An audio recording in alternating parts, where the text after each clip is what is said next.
Good morning. It is Monday, December, March 30th, 2020. It's 44 degrees under scattered clouds. Going to get up to 54 today. Mostly cloudy, scattered rain showers later. We'll get back to the weather in full in just a few minutes. The top stories today. New York nears 1,000 deaths. Fauci is predicting 200,000 deaths for all of America as Cuomo prepares for those more thousands of deaths here in our state. He also rips the attempts to ban tri-state traffic around the region, and the president did concede on that point yesterday. The quarantine has been lifted for New Rochelle shut-ins, and although the non-patients, there's still some question as to when they can leave. Trump extends federal distancing through April 30th. We'll tell you all about that as well. You won't have to inspect your vehicle. We have new timelines for that. Some good news. We've got a $1 million Powerball ticket that's been sold in Westchester, as though Stepanak High School mourns a virus death of an 07 graduate. A lot of news, and news keeps coming in as we go. And I do want to correct one of my headlines here. The quarantine has been lifted for the New Rochelle shut-ins. It's the people who have had the virus and confirmed whether or not they have to go through 2 tests to be let free. So we have a lot more to talk about, but first we have to go to the weather, and we'll get you sorted out with all this news, and there's plenty of it. It'll be a busy morning. Welcome to the program once again. This is Mornings with Bob Marrone. I am Bob Marrone. This is Radio Westchester, your radio station at the train station. This is the weather, and the weather is brought to you exclusively by United Hebrew of New Rochelle, one of America's best rehabilitation and senior care campuses, and it's right here in New Rochelle. Visit uhgc.org. 44 right now, getting up to 54, but under scattered clouds. Scattered is the weather word for the week, really. Partly to mostly cloudy with scattered rain showers this afternoon. High getting up to 57, and if we have enough sun, it'll get to 60. And tonight, cloudy, chilly, lows 39. And here's that word again, scattered showers. And if you're north of 84, you might actually see a snowflake or two. Don't depend on it sticking in any way, though. Tomorrow, cloudy. Guess what else? Scattered showers around 49. At night, cloudy and 39. Wednesday, April 1st, by the way. Yikes. It'll be partly sunny, which is a good thing. But the temperature averaging out about 50. And that is the weather, but we need to get to the stories, and a lot of stories there are.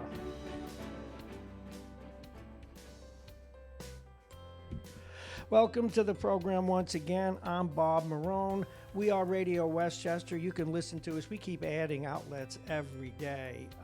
We are on Facebook, Instagram, YouTube, Periscope, Spotify now. We're on iTunes, iTuner Radio, TuneIn Radio. We got them all. RadioWestchester.com is your basic. Mornings with Bob Marrone is your basic. And if you go to MyTuner Radio and you click on Mornings with Bob Marrone, we'll be right there. So whether you like to watch, interact. Now, many of you have complained that I've not been answering the Facebook things that you have been clicking on. We're going to have that fixed in a day or so. It's just I'm pretty busy here by myself, what with being semi-quarantined in here. So, but we will get back to that. We're going to figure out a way to put it on one of my computers, of which there are many. So let's get into the news. And once again, welcome to the program at a very, very quiet train station here in New Rochelle. Now, one of the things that President Trump Saturday walked back his plan for a 2-week quarantine covering New York, New Jersey, and parts of Connecticut, and instead vowed a strong travel advisory that will be administered by the governors of 3 states, which is a sensible thing to do. But the advisory is important, wanting only the most essential people to be moving about. And in fact, we had one state up in Rhode Island that Governor Cuomo had to sue because they weren't going to allow New Yorkers in there, at least track them down or at least impose some sort of quarantine on them. Now, the coronavirus is saying the governor is, the rate of death is 104 lives lost in a day. At least that's where we are now. Every 13.8 minutes on average into Sunday, a life was lost here in New York State. And a milestone with almost 60,000 cases has been reached and 1,000 deaths. The news came as Governor Cuomo announced an extension for mandatory business closures until at least April 15th. And it follows the president's now moving back the national quarantine through April 30th. And give the president some slack on this. He said that he was overly optimistic. We don't need to keep beating him over the head with a rolled up newspaper. Now, the virus continues its march across the state. The state now has, again, 59,000, almost 60, and 965 fatalities. And he reiterated, the governor, that is, that the full force of the pandemic's wave has yet to come. He's pushing very hard for those 30,000 ventilators. Now, the issue with it isn't just that they aren't there yet, although the governor did the president rather, did initialize the War Powers Act and has worked out, rather ordered General Motors to get busy. But one of the issues is that these respirators are going to be competed for among the states. And New York, of course, right now being the neediest, so the governor has to work through that and says that he would. Similarly, there are masks that are going out and about and here and there. And one of the issues the president did get into yesterday is question what was happening with the masks, calling to many the famous scene in the Goodfellas movie where booze and other supplies went in the front end of the restaurant that had become mobbed up and busted out, as they say, but then sold out the back door, implying that that may have been the case, and telling with masks and telling the press to go look into hospitals in New York that may have done that. But you know what? You never know. You never know. Anyway, so that is the story about supplies. Now, another thing, even if New York gets all the ventilators it needs to handle the growing coronavirus, one major question still looms: who will operate them? Governor Cuomo has said the state needs 30,000 ventilators, yet there are only 7,713 respiratory specialists. So they're going to have to move about. Again, these are the kinds of logistics and issues that the governor, the president, and other first responders and helpful folks are dealing with. A field hospital has been opened up in Central Park now. Those of you familiar with where all the softball fields are, it has been opened up in there. And again, we want to reemphasize, one is now dying almost every 14 minutes in New York City. Now, Fauci, he, of course, Dr. Anthony Fauci is the infectious disease expert who works for the president, representing the federal government. He has said that the country could experience as many as 200,000 deaths and millions of infections from the pandemic, which makes sense when you think it through. Dr. Fauci, speaking on CNN State of the Union on Sunday, offered his prognosis as the federal government thinks about rolling back guidelines on social distancing. Well, now they did push that back out. I would say, he said, between 100 and 200,000 cases, correcting himself to say he meant deaths.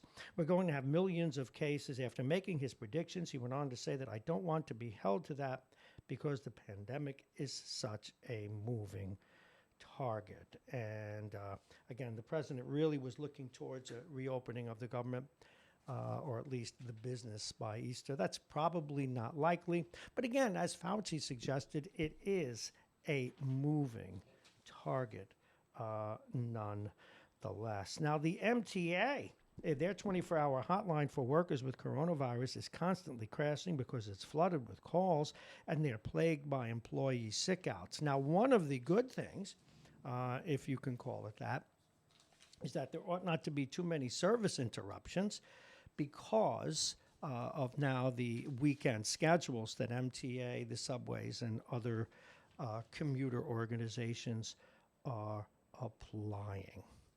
Now, you won't have to inspect your vehicles. New York State has pushed that date back. So if you were due for an inspection this month, and I've got the story somewhere in the pile, I'll get to the details.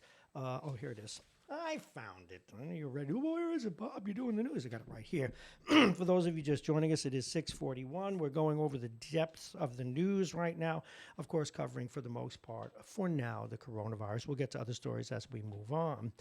In a reversal, New York motorists with expiring vehicle safety inspections will be given extensions through the remainder of the novel virus health emergency. New rules extend through April 26, but there is no indication how long they will be granted following the lapsing of the executive order. So right now, you don't have to worry about any of this until April 26th. That is if you have a vehicle extension. So you don't have to worry about it through then and probably beyond. But right now, so we don't give you bad information, April 26th is the date. The original failure to extend vehicle inspection requirements, even as the agency granted extensions on expiring licenses, that's all now fixed. So you're in a better place, let's say, than you were. Now, this is kind of scary, but it's understandable. And this was a piece, it was actually an opinion piece in the New York Times yesterday, but it shows you the depth of this crisis. Doctors who said they actually are feeling radioactive, many doctors are now writing their wills because they are working so close. Nurses, too, we're sure, but doctors was the piece, the focus of the piece. Doctors were, I should say. They are writing their wills because they realize that they could get sick and they could die as a result of their working on this. And it's kind of interesting when you think of it, but it also makes you admire these people as well will come out of this for the kinds of sacrifices that they are making. Now, we mentioned a little earlier that governors and bidding wars, the search for life-saving medical gear needed to battle the coronavirus is pitting state against state and even against the rest of the world. Frustrated governors across the United States are duking it out in a worldwide bidding war for face masks and other safety gear, which is one of the things that's driving up prices, by the way. But the increasingly expensive supplies they're so desperately searching for are selling out before they can get them. Kentucky Governor Andy Beshear recently said his state had a line on some protective equipment when the FEMA, the Federal Emergency Management Agency, came out and bought it all out from under us. And one of the things that Governor Cuomo is asking for, and again, he has a very good relationship with the president right now, so he is firm but reasonable, is that the best bet is to have the federal government manage this that way. So that the stuff can be given out more or less equally. Meanwhile, we've got some other local news. Stephen F. High School has lost an individual from its class of 97 to the virus. We have a story here where a famous football, or rather a high school basketball coach, and it's so hard trying to find all this stuff, so much news today, has passed away here in Westchester as well. Again, we're going to try and avoid all these individual cases because it will get down to a level of detail that will obscure the larger picture, which is we do have to remain quarantined and we do have to be really limited in how far out we go. Even right here at Radio Westchester, we took care of some maintenance Friday. We did a repeat show. The place is as antiseptic as it's ever going to be. I don't let anybody in here, and I only go out when I have to. And I'm going to stop using the men's room, which is going to be interesting because the men's room here at the train station it's only one. It's under semi-construction. The people that do come here go in and out. And I've got, as all of us do, other people in my life that I have to be sure I don't infect because I've touched something. So we're looking very hard at whether or not we will be doing this show remotely or not, which is, that to you it would be transparent other than what you saw in the background. But we're looking at all of that here at Radio Westchester. The point being that all of us need to look at what's best for the larger good as we come up now. 6:45. I got a kick out of this story because there's always these sweet little stories that bubble up. And this out of Portchester yesterday. Now, they don't know who won, although I hope no one tells us who won, because then these people get besieged upon by relatives and everything else. But a $1 million Powerball ticket was sold in Portchester a couple of days ago at A&S Fine Foods. That's A&S Fine Foods in Portchester. That's at 12 Bauman Avenue. If you are from that town, please check your ticket. We would be so happy for you. If you want to go public, go ahead, but I would suggest you do not. Of course, the lottery always wants to publicize it, and in some cases ruins people's lives. That's an interesting paradox, but nonetheless true. Especially right now, we hope that whoever won it really could use it as a small business like this or whatever. So take a look at that. Meanwhile, and we suggest you do that, we'll be looking at it today. They're not sponsors or anything, but Gannett has launched a site. So go on Gannett newspapers or go on aloha.com. They've launched a site to help small businesses. So if you're a restaurant or an entrepreneur or any kind of a small business, and again, everybody defines them differently. They say between 50 and 100 or between 110,000 employees, that's not a small business. That's a small business with 50. But small business is 2, 3, 5, 10, 100, I guess. But let the legislators and the lawyers prescribe tell you where you fit in. But Gannett has launched a site, so check it out if you can. Now, construction has become underway at the county center to turn that into a hospital, but an alternative hospital. It's not going to be used for coronavirus patients. It's going to be used for patients of the normal ebb and flow that need a hospital, et cetera, et cetera. And all of us remember the machete victim, the Hasidic rabbi who was stabbed and macheted, if you will, several weeks ago and was in a coma. He has died, and that will lead us into the regular part of the news, if there's any other news when we're not talking about the coronavirus. Although we do want to open up the phones in a little bit, not just yet, because I have a little more news to do. But before we get to our first guest at 7:20, there are some questions out there here in New Rochelle, and I want to return your attention to New Rochelle, if I may, that yes, the quarantine was lifted, or this containment zone has been lifted, and the non-patients can now go about their business. Their quarantine is dropped. But there is some question, and if you are one of those folks, or you're up in the North End and you know someone who is still quarantined, even though they were sick and they're now better, the question has arisen, and I got a few emails on this and phone calls, and I don't have an answer yet. I'm digging. Is, do these people need to have one, or can they just say it's 14 days and I leave? But I know there were some complaints that we saw on Facebook and elsewhere that these people were not given an okay to go back out and about. So if you know anything about this, probably around 7 sharp, we'll ask you to call in at 7:05 and tell us if you've heard anything about that. So please do let us know. And again, one other item as we saunter into the regular part of the news. When I say regular part, other stories. We do have some that are on the periphery of the coronavirus. But a man accused of stabbing another person, a man by the name of Anthony Mahibar. He was released without bail. And again, I know this is anecdotal, but it really happened under the new bail law, and he stabbed someone yet again. This happened in Newburgh. Right now, we need to segue and restart, but as always, every 15 minutes, we bring you the weather, and the weather is brought to you exclusively by, and naturally, I misplaced it already. It's not possible. There it is. It's brought to you exclusively by United Hebrew of New Rochelle, a top-rated campus of senior care. Visit uhgc.org. They're voted one of America's best rehabilitation and senior care campuses, and it's right here in New Rochelle. It's 44 right now. The sun's not quite made its full appearance, but really we should say light, because we have scattered clouds. 54, partly to mostly cloudy. You're going to get sick of the word scattered. Scattered rain showers this afternoon, getting up to 57, maybe even 60.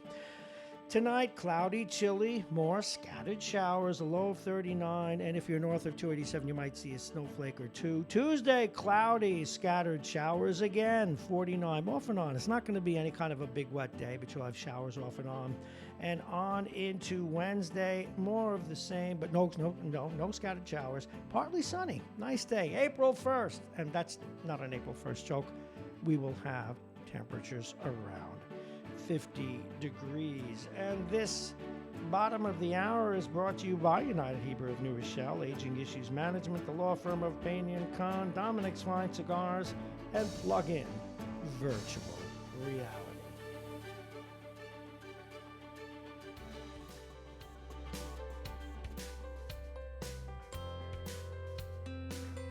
Alrighty, it is 6:51. If you don't remember what day it is because you've been housebound, it's Monday. It's Monday, March 30th, 2020. And the one thing that we can say, and hopefully the loss of life and the harshness of sickness will be minimized, but we are living through history. This has never happened before. The United States has never been virtually on lockdown before as we are now. It's the kind of thing that you'll remember, those of us who've lived the lifespan that I've had, where we saw the Kennedy assassination, Martin Luther King, Robert Kennedy, Vietnam, Watergate, etc., 9/11. Something else to put on a historical wheelhouse, if you will. And it's become hackneyed, almost a cliche, but we really are all in this together, and that's one of the reasons we've been staying on the air, despite revenue is going to go God knows where. It has already. We'll do this as long as we can and afford to. It's a tough time, and just getting personal about it, I finally, in my life, there were people I've come in contact with who know others who have. I don't think I've been exposed yet. If I do, I have to quarantine. I'm sort of in semi-quarantine now, but one of my best friends contracted the virus. And as I like to put it, he's not a young guy, but he is 6'1", 195 pounds of athletic muscle. Robust as they come. One of his parents lived to 100 or 99. The other one lived to like 96. That's the kind of stock he comes from. Businessman. He got the virus. And if you're wondering, and I know it affects different people different ways, he could barely talk with me when I got a hold of him. He can't walk 2 steps without losing his breath. He can't walk very much at all. He's lost 10 pounds in a week. He's in the middle of it now. And he's never, ever, ever felt so sick in his life. And I don't want to imitate or make fun of him, but he was in all things. He really couldn't talk. And we had a real hard time talking. But I trust he's going to be okay because of his robust constitution. But it made me think that if this guy is that sick, what happens if someone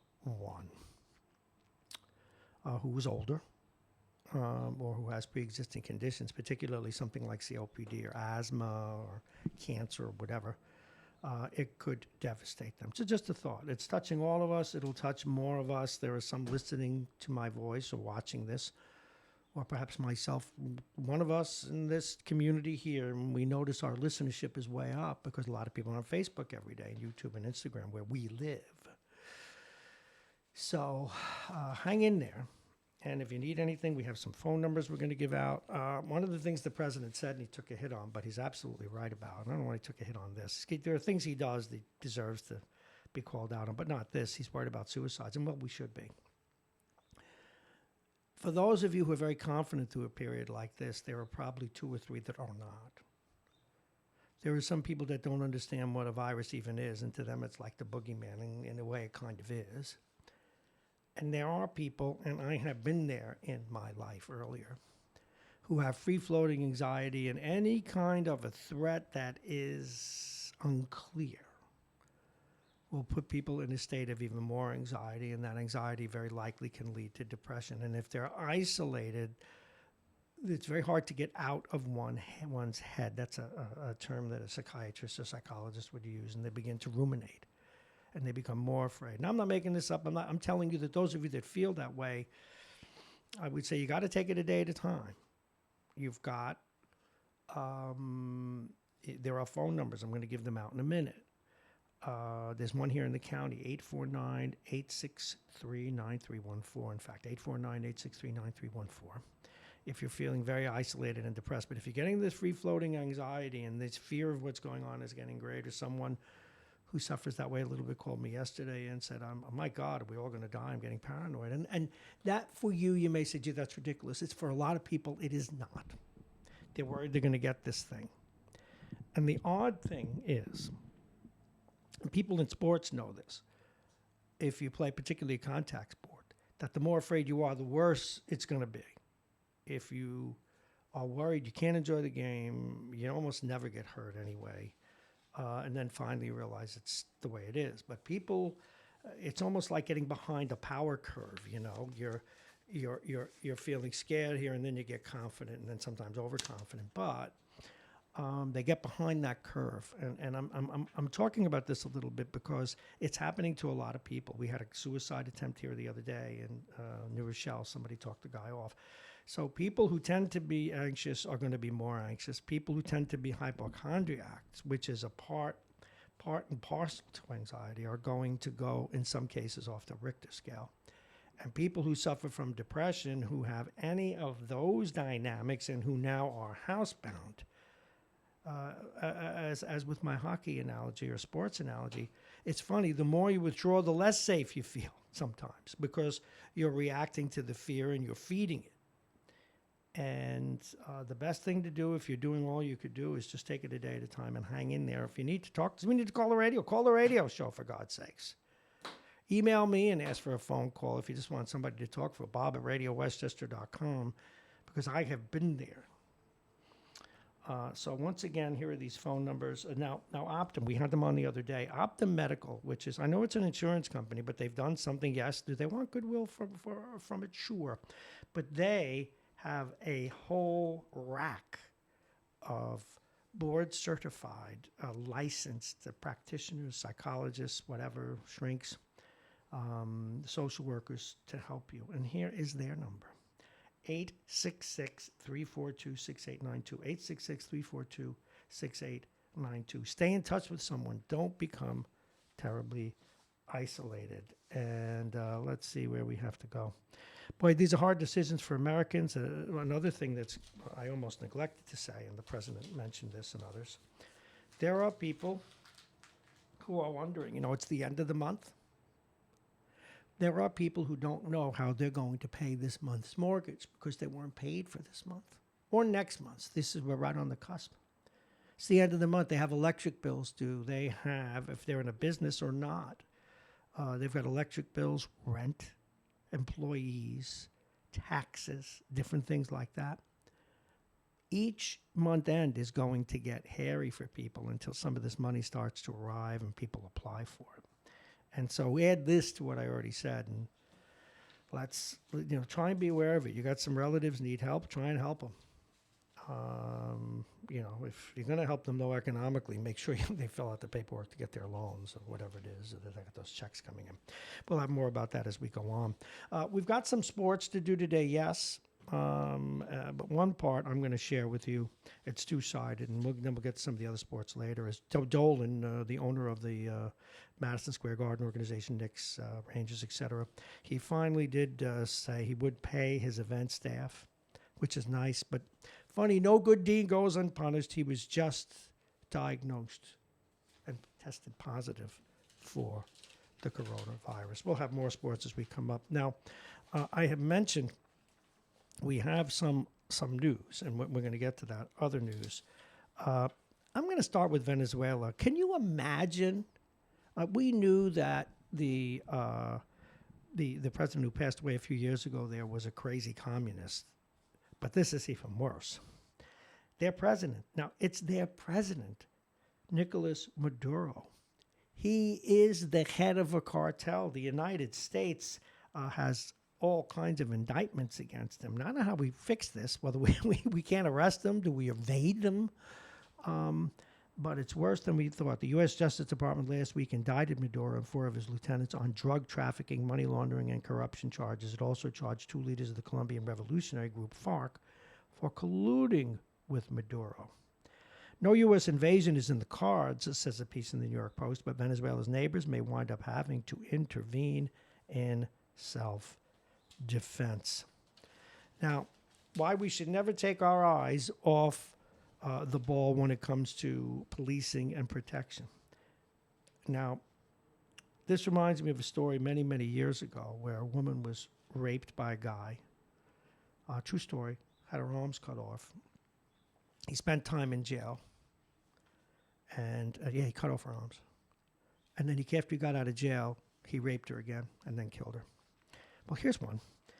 One of Arkansas's most notorious murderers returned to the scene of his crime 24 years later to kill his victim's daughter and then drowned as he tried to flee the cops. I'm glad that he drowned, but I would have liked him to know he was going to die first, quite frankly. Travis Sante Lewis, who had been out on parole since 2018, he killed the daughter of the woman that he originally killed. Just, you can't make these stories up, which is why I'm one of the few people, and this flies, I know, in the face. I'm good friends with Jeff Deskovic. I am a pioneer. I am a mouthpiece for him in preventing wrong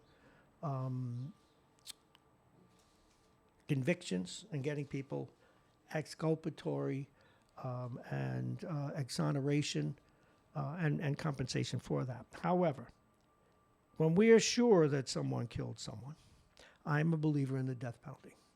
Always have, always will be. But it has to be. You got to know that it really, you got to be absolutely beyond sure. And then the reason I say that is twofold. A, it has a very low rate of recidivism. They don't commit crimes again. And again, there are all kinds of murders. There are crimes of passion. I get that. Even mob killings, as long as they're killing one another, give them life. I don't care. But someone who goes out to really kill and torture and hurt someone in an egregious way, you gotta they don't belong on the planet, and we shouldn't have to spend money to take care of them. I know it flies in the face of a person who's supposed to have liberal values, but hence my centrist tendencies. All righty. Now we want, in another local story, to give praise to someone. There was a fire 2 days ago, and it got buried in the news because of the coronavirus. On a subway, some arsonist, for reasons as yet to know, set a fire in a subway car. And a really bad fire, but the engineer, one of the were people working there, a conductor. Well, this guy died doing it. An MTA train operator. It was the train operator, the engineer, devoted dad to two young sons. He died saving lives. His name is Garrett Global. And I hope and I pray, I'm not a religious person, but I hope and I pray in that sense that this man, that they name a subway car for him, or these are the people, and these guys out there working during the virus, and look what happens. Okay, another sort of related story. This one out of Scandinavia. Just had to cover that. I wanted you to know that this guy did this wonderful thing, and it got buried in the news. And please remember that name. We better see it on an MTA office somewhere, or a subway station named after this guy. Garrett Global. He led all kinds of the fire. If you check it out on any of the newspapers, go on websites, it took out a couple of cars. I mean, it just destroyed the cars. I didn't know they were so flammable, by the way. Again, Garrett Global, God bless you, wherever you are. Now, just an interesting story. And I don't know whose case this makes. And yes, I'm flipping from local to international because it really is interesting.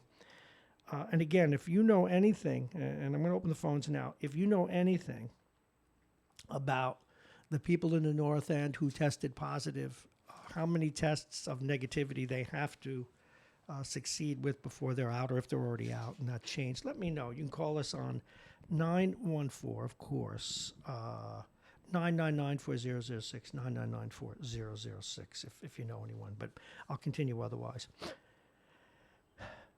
Scandinavia locks down, but Sweden didn't.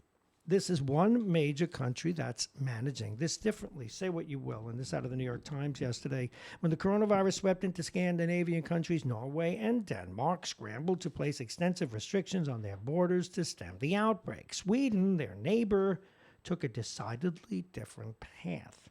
Denmark and Norway closed their borders, restaurants, and ski slopes and told all students to stay home. But Sweden has stayed open for business, and their approach has raised questions about whether it's gambling with a disease, COVID-19, that has no cure or vaccine, or if its tactic will be seen as savvy strategy. By Saturday, Norway, population 5.3 million, had more than 3,700 cases and 19 deaths. Denmark, 5.6 million population, reported 2,200 cases and 52 deaths. Now, Sweden's a larger country. 10.12 million people recorded more than 3,060 cases and 105 deaths. And what they've done is they're encouraging hand washing. They're encouraging and explaining the strategy. They still have the restaurants open, though. They're telling people to use social distancing, wash their hands, use hand sanitizer. But explaining the current strategy, experts point to the underlying factors. The country has a high level of trust, according to historian Lars Tragarth, and a strict law in constitution prohibits the government from meddling in the affairs of administrative authorities. And the government has deferred to the agencies recommended to fight the virus, which has infected more than 600,000 people and killed more than 2,700 in other governments. Not theirs, by the way. Anyway, so Sweden is wide open. They're doing all the things that we're doing in a voluntary basis. We'll see how it works out. Maybe it'll be a little test for a different way to act in the future. One more story. What else do I have here? Oh, I got this one I want to do. I have two that stick in my craw. Okay, these are two that stick in my craw, and then we'll take another break. I love this story because I've been talking about this for days and weeks. Days and weeks. Okay, days and weeks. Weeks and days. After learning that a teacher in their Bronx school building was sick with the coronavirus, faculty members were told they could be terminated for warning students to stay away. Guess who's finally, they may get his head, just like this. This is good, right? They may get his head. Did that look good? Yeah, see? They may finally chop the block or the head off the racist school superintendent or school chancellor down in New York City, Mr. Carranza. And the president's, not the president, the mayor has been reported as having said that if he ordered that, he will be fired. So here's how it is. Very few students will be in tomorrow. It's not worth risking your job to lower the number. That's what one supervisor told the school teacher. Later that day, Mayor de Blasio finally announced the city would close schools for students but require all teachers to come in for 3 days, as you will report. I know that they did. The report obtained by the New York Post raises troubling questions about whether City Hall and the Department of Education failed fully to safeguard the staff. A spokeswoman for Anastasia Coleman, the city's special commissioner of investigation for city schools, confirmed Friday there is an open investigation. Now, again, if it turns out that that's what the school superintendent ordered, he may well finally. Couldn't happen sooner. Now, obviously, he's an educated and smart guy. He just has these theories or this angst about former wrongs in the world that have made him biased and racist, particularly against white folk. And don't even try and call and say you can't be biased against white people. Because, quite frankly, on the other end of it, they've done a lot to be biased for to many people over the decades, particularly Europeans and colonialists. I get it. But if we start getting even with everyone who did something over the last 2,000 years, we've got to get rid of the Christians, every religious sect. China needs to go away. Genghis Khan's countries, Mongolia needs to go away. We can go on and on and on and on, and where does it end? Okay, so. And that gives rise to even some of the news stories we've been doing here and our conversations with the spot-on learned Bob Cox, where, and these are facts now that I'm going to put my own opinion in. not that I was blind to it. I knew we gave free lunches at schools, and well, we should, because kids, if they can't afford it, we can't have hungry kids. And in some cases, the social truth of it is it's the only time they're going to eat. But we avoid looking, imagine if we just treated the symptoms of the coronavirus but didn't find out how virus works. Well, we as a society, and this is where I want my liberal friends to do their good work. We as a society should be ashamed that we had to worry about endangering children and adults because we were worried that people wouldn't eat. Because we as a society, and I'm not saying I know the answers, but unless we start looking into the parenting of these children, now, there are all kinds of circumstances. They work 2 jobs. They work late. They work 24 hours. Single mom, you name it. And again, we still don't go after fathers the way we should and make them pay and make them be responsible. Aren't you sick and tired when you always see these stories and it's some woman on her own in the court bailing out her kid, or in school trying to get good grades for him, or working 2 jobs and the man is nowhere to be found? There is no excuse for that. And don't call me racist for saying it. I don't care what color you are. Or if the parents are on drugs, well, if they are, then it's social services ought to do something about it. My point is, if in any given collection of cases or region or neighborhood, this is a question of parenting. Now, I know we can't be the parents. I don't know if it's Hillary Clinton's, it takes a village. I don't know how we solve it. The lunches are nice. But this has ripped the scab off a real problem, and the problem is economic, and the problem is social, and the problem is cultural, and it leads right back to the parents. Very naively, about a year ago, I once said to somebody, and I've said it since, and it's very naive, I realize now, I'd say, well, geez, why do we have to give them lunch at school? Why don't we just give the parents more money or better wages or food stamps? And everybody laughed at me. Their parents don't even show up to school, Bob. They don't even answer the phone. What do you want? That's not acceptable. So what do? We put a Band-Aid on the problem, and then we don't want to talk about the underlying disease. Heaven forbid we talk about the parents, and oh God, then it'll become a social issue, and it'll be a racial issue, and then so we can, or not. And we can't talk about it. But we need to talk about it. These kids are the future of this country. We need to feed them now. We need to keep doing that. But we shouldn't have to run schools to feed people when we know the cause of the problem. I'm done. One more picadillo of mine. Andrea Peyser of the New York Post, I love you. I thought I was alone with this, because this is a very lonely place to be when you're a centrist, because you have to throw conservatives and liberals under the bus in equal measure. And it's time to throw liberals under the bus again. When it comes to education and political correctness, I tend to do that. In the Scorched Earth campaign to vanquish Woody Allen, a concerted effort to kill his career, destroy his reputation, to go after him with proverbial torches and pitchforks until he has no recourse except to shrivel up and play dead, the mob has spoken. Woody Allen, 84, supposedly is a filthy child molester. The woke practitioners of street justice have declared, damn the truth. Now, we'll never know what he did. What we do know is that courts of law, experts, etc., said Woody didn't do it. We also know, according to this piece by Peyser, that Mia Farrow there were recordings of her coaching her daughter to believe that she was molested. One of Woody Allen's sons says that's ridiculous. The other one, of course, now famous, Ronan Farrow, who changed his name, used to be Satch, believes it, and that's his right. And it's his right to write books, and it's his right to eviscerate his father if that's what he believes. But these people stopped Woody Allen from writing a book. Now, someone else published it, and Andrea's very balanced. She says it's kind of, narcissistic, and he's bleeding and saying, I didn't do it, this is ridiculous. But she writes a very fair piece. And she said after slogging through, she read the book, after slogging through the inner recesses of Woody's mind, I found myself wishing the Woodman had never bothered to tell his story. Woody lashes out at enemies and accuses with breathless ferocity and potent insults, then ping-pongs back to the subject he evidently loves most. So he's, an ego-driven guy, which I guess is what also made him famous.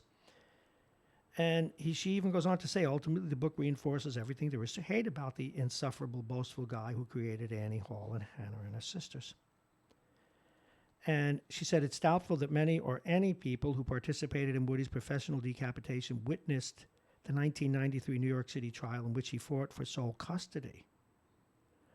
It quickly became clear that this was less a sober examination of the facts than a grudge match in which Mia was hell-bent on punishing Woody for marrying her stepdaughter.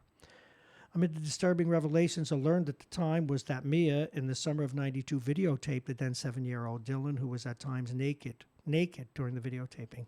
Over the course of 2 to 3 days, the tape was never presented in court but was leaked to a local TV station. Some who've seen the video said Mia coached the reluctant child to talk about the molestation she supposedly suffered at the hands of her father. Well, we may never know the truth. Okay, and people are entitled to their opinions. But when we, and again, I still count myself as a member of the center left, when the left, which is all it's, or at least in my belief, the sensible left, has always railed about free speech and due process and funded, and rightly so, the American Civil Liberties Union. You cannot become victim to that which you despised. And in the case of Woody Allen, that is what you did. All right, it's time to reset once again. It is 7:17. We'll be with Vince Russo in a couple of minutes, but we do have to do the weather. Ah, yes, the weather. Where did I put you? There you are. It's a big desk now. I have to have all these stories. My printer's broken, but I found a way around it. That ring was annoying. It has to be him. Wait right there, Norton. All righty, as we come up on 7/18, here on this Monday, March 30th, 2020, it is 44 under scattered clouds. Now, the sun it's getting brighter out there. The sun's not quite up, but it won't make much of an appearance till later today. We're going to get up to 54, they tell us, and maybe even 60, by the way, if we get enough sunshine. But most of the day it'll be partly to mostly cloudy with scattered rain showers. Tonight, cloudy, chilly. Low 39, scattered showers. Some flakes north of 84. Don't expect them to stick. We are done with winter. I hope I didn't curse it. And that's tomorrow. Tuesday's tomorrow, isn't it? It's Tuesday, the 31st of March. Cloudy, scattered showers, 49. Tomorrow night, 49, 50. Tomorrow night, cloudy. And finally, Wednesday, partly sunny, 50 all day. And the top of the hour is brought to you by United Hebrew of New Rochelle, the top-rated campus of senior care. Visit uhdc.org. They also brought you the weather exclusively by United Hebrew, a top-rated rehabilitation and senior care campus, and it's right here in New Rochelle. Also supporting this hour, Aging Issues Made Radio, Dominic's Fine Cigars, the law firm of Payne & Con, and my favorite burger joint is the Tavern, the Beachmont Tavern. They always talk about their wings, but I want that burger. I want it reasonably well done. And all I want. I don't need all that other stuff. People get a burger. It's not a burger anymore. It's a salad with meat in. I don't want that. I want my burger, and I want sauteed onions, and I want it steaming. And when I'm watching my weight, they always make crisp salads right on the side. If not, I'll get the fries. And they're good. Got a lot of stuff there. They have wings, and they say they're their best, but they also have, which are pretty good, the boneless wings. But then it always leaves me with the paradox. How did that chicken walk? I know. Bad puns. Bad puns are my specialty. Speaking of bad puns, he couldn't be with us Friday while we were taking care of other business and sanitizing this place and et cetera, et cetera. But it's good to say hello to him again. Please welcome the man from New Jersey. We got man from everywhere, men and women from everywhere here. Please welcome Vince Russo. Good morning, Vince. Hey, good morning, Bob. Top of the week to you. Top of the week. I was just wanted to let you know I tried to go on Radio Westchester and no joy there. Did you go to radio? Did you go to Radio Jar? You went to RadioWestchester.com? It's not there? Nope. I'm looking. Did I not press a button? Hold on, I'm looking now. I'm going out on Radio Jar, so if we lost the connection to Radio West, I had to hold my nose and go on Facebook. Oh, look at this. Look at this vision. Does that start your day?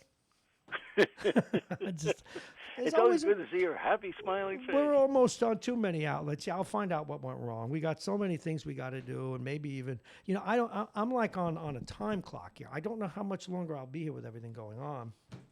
And there's even a theory that I should be quarantined, but because of where I've been working for a while. But now I'm this hermetically sealed. That's where that word hermit comes. I didn't realize that. Like I was reading one of Christopher Hickson's books, and he talked about the hermetic North Korean. Oh yeah, hermit, closed. Yeah, I get it now. Well, I think the hermit kingdom. A bunch of people felt you should be hermetically sealed for years. You're not kidding. I should not be allowed out in polite society. What did our dear friend Ron Corley once say to me? I should not. Every once in a while, I give a lecture at a college, and I don't know why he says it, but I was younger then. I should wear a Hannibal Lecter mask if I teach college. I think that's kind of unfair and quite accusatory. By the way, this man whose name I mentioned, Vince knows him well, one of our best buds. He's in a nursing home, and now it's down to he's not even allowed out of his room. Yeah, I believe it. Yeah. And of course, I've sent him a few trinkets. I know. Folks, if you want to know why I should not be allowed out in public, I will fess to this, but I've also sent him lots of nice things. But he said he needed some radios because the radios he had, he dropped it on the floor, so I shipped off a couple of radios. But then I felt this surge, Vince, of evil go through me, which you've seen before. So I went into this 99-cent store and I bought one of those styrofoam balls that they use in arts class, and then I bought a couple of packages of red pins that you put in maps. I created a virus and I put it in a box to him with the radios. Something for you to pass around to your friends. He is such a wonderful and brave man. He's a veteran, and he doesn't mind me saying this. He lost his legs, and I want to get him to call into the show. I just got to get him to stop. We're used to using expletives when we talk, and that's a hard habit to break. But he's a very, very special guy, and very brave. He is a good guy. And funny. By the way, he got me in trouble the other day, inadvertently. I forget, I had somebody on, and it had to do with someone with a Latino accent. And I said, who, the fat guy? And someone thought I was making fun of Latinos, but actually I was channeling that event that happened when my car got stolen. I know, and you would chase it after. And folks, in this, I'm sorry to go off it. I want to let you talk more, but I just got to, when I would talk to you, all these things come back to my tiny brain. Folks, what this alludes to is Ron and I had gone to a Met game, and we pulled, and on the way back, we stopped in Brooklyn Heights. There was this one little restaurant where we liked to game, and we worked together. So we went right after work, and then we were both living in Brooklyn, and I was dropping him off. Actually, I was out in Staten Island by then, but I was dropping him off in Brooklyn. And we used to go to Montague Street to one of this little Italian place there that my mother and I used to go to. Did you go to Capulets on Montague? No, we went to it's gone now. There was the place on the corner that now is some, anyway. No, I did not. But anyway. So it was the kind of car that old Oldsmobile I had. I knew the sound of the way it sounded, the way it started up. So we make the turn onto, I guess I forget the street now, but we make the turn onto the street, and I was parked under a tree in this wonderful, rich, private neighborhood. And he says, hey, that's my car. And then I see my car pull out of space. And, you think you're going to be a chicken, but it's funny what happens. The car's going, and for some reason, I got this feeling that I could tackle it. Hey, that's my car. So I start running up. I think it was not Montague, but the one that's right after that. Anyway, I'm running up the street. Hey, that's my effing car. So Ron is overweight at the time. It was before he lost his legs. So Ron must have been 100 feet behind me.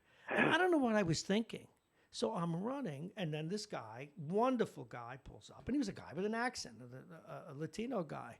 And he says, hey, man, get in. I seen that whole thing. I says, all right, let's get him. I go, wait, we got to wait for my friend. And he says, who, the fat guy? I thought he was chasing you. And I said, no, he's my friend. He just doesn't run very fast. And if you remember, and it was like one of these things, folks, if you've never been to downtown Brooklyn, it's very square and that the blocks crisscross in the classic way. So that when we would drive up one street, we'd see my car and then a cop car behind it. Because the guy had so all of a sudden it was, so we go down another street and then we'd see my car and another one behind it. And Ron's huffing and puffing by the time he gets in the car.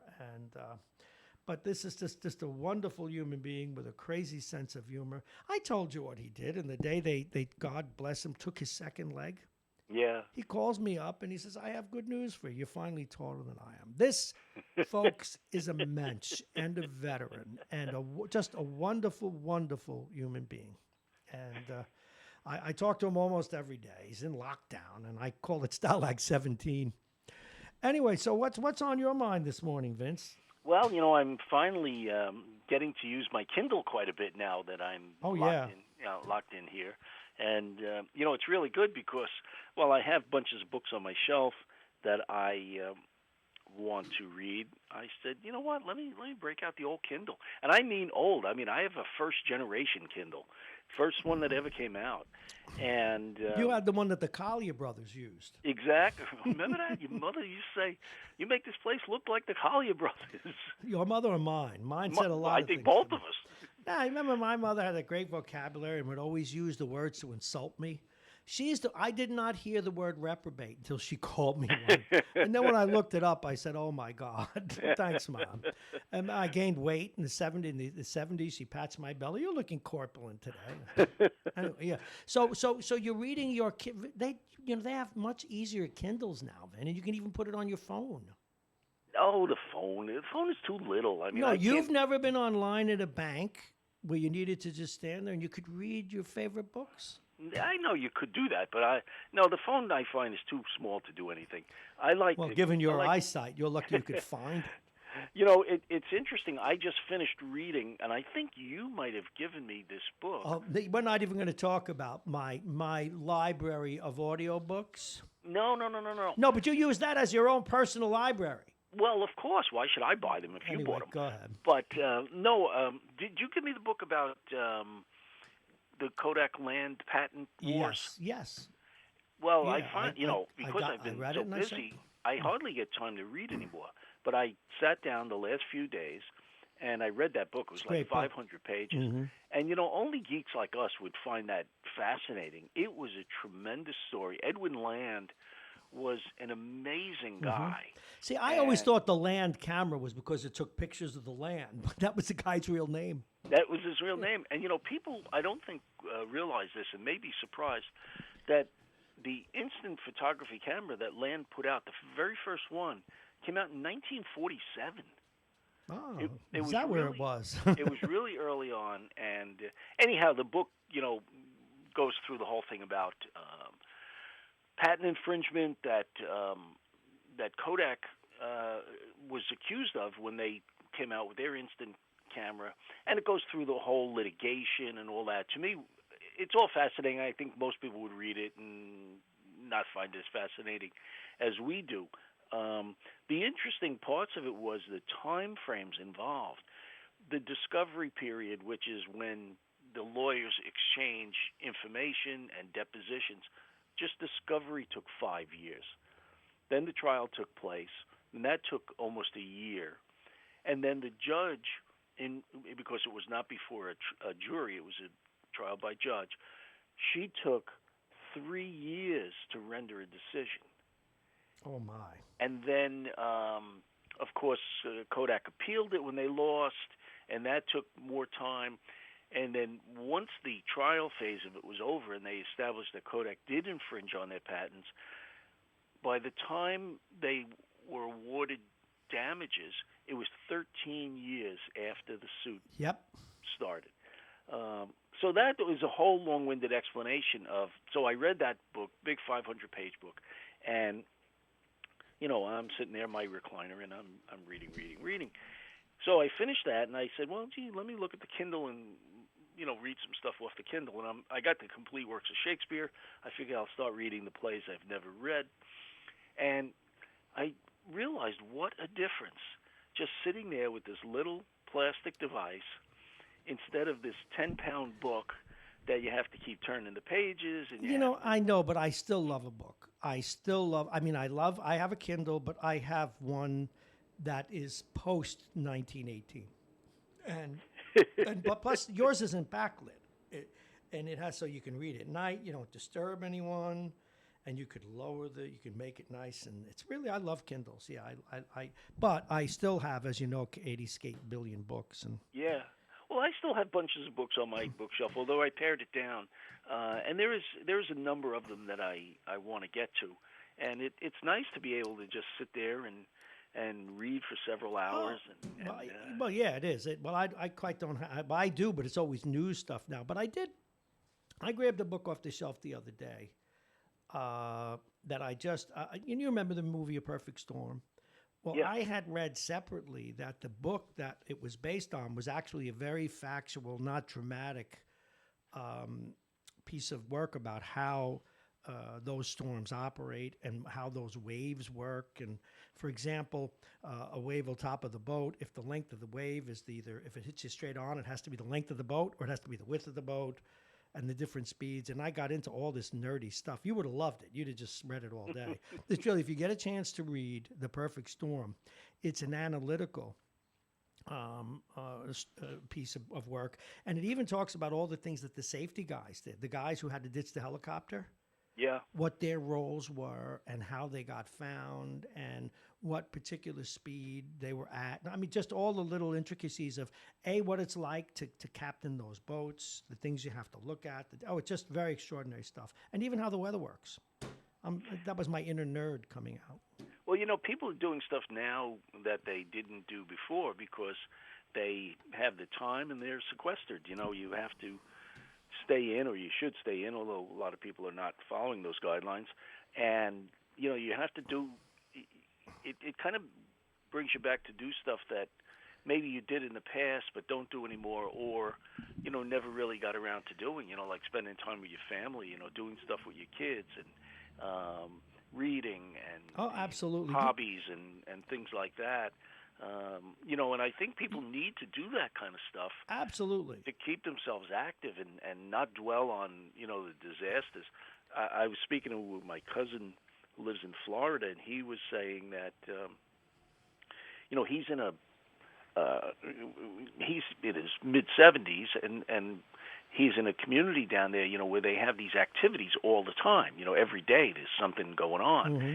And he said because of the virus now, they had to postpone all those activities. And he said people are going crazy, like they don't know what to do with themselves.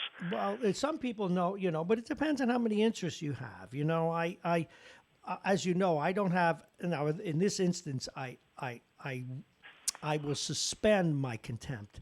But, one of the things I have a lot of contempt for is when somebody tells me they're bored. I'd love to be bored for 5 minutes. Well, he was saying that, one of the biggest fears is that it's not the virus, and it's not being sequestered, and it's not even the economy collapsing. He says there'll be multitudes of suicides if the internet goes down. People won't be able to live. Well, my listenership is up because of this. The other day I had 5,000 hits on YouTube. Yeah, YouTube, really? Facebook, because people are home. Yeah. And the idiots who befriended me see my face and they get frightened. And so they put the face up so that the kids will leave the room and not bother them. That's what I think. But there are going to be a lot of suicides in any case. And not just from the economic. Well, go ahead. I could see the headline in the Times tomorrow. The disaster takes a turn for the worst. More people listening to Marrone in the morning. I hate you too.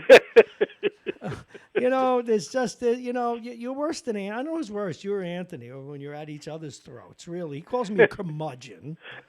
Well, that's what my wife calls me, so, She calls okay. you a curmudgeon? Oh, yeah. I've heard her call you many worse things.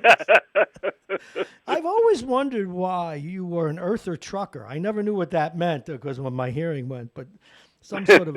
what my worst fear is that you mentioned it, and it's really true, and it has to do with reading and videos, and I'm talking about good videos, stuff that you can use when we're building the show about the Holocaust, which we finally come up with a name for, never again, and of course it's not going to happen, but my fear would be that I'd run out of things to learn, You know what I'm saying? That Well, would be that's my not possible. no, but but still, that's always like I'll be reading something about an airline, or it's I never talk about it on the air hardly ever unless a plane crashes. But my second love after hockey, in those kinds of recreations is airplanes, and I'm always afraid that do I really know all there is to know about this or that, because then it become boring if I knew it. But that's just a bad example. But that's what Well, I actually, no, I don't think it's a bad example because I've been doing the same thing. I look at YouTube and I look at all of these, kind of esoteric different things, different processes. Yeah, well, something esoteric that I have to do is throw you off the air. So hold on.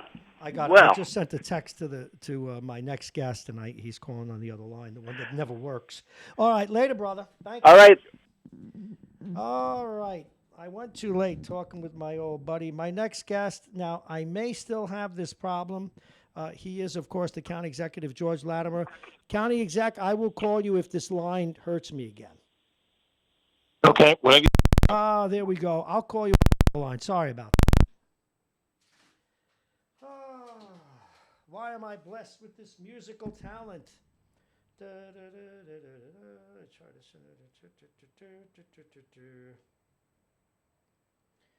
We are, of course, going to talk with the county executive, and he gives us an update, I'm happy to say, every Monday for 30 minutes, and he give us longer if we needed it, and it is just something that I'm really, really happy about. So let me just get him on the wire.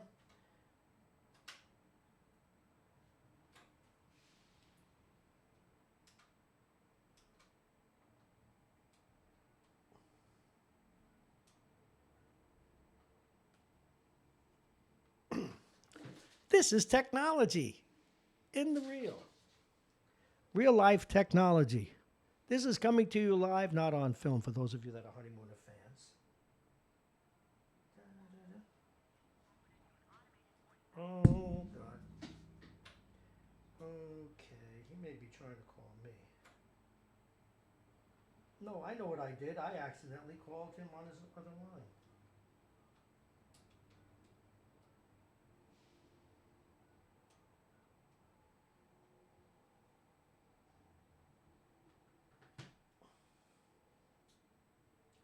Here we are. Sorry about that.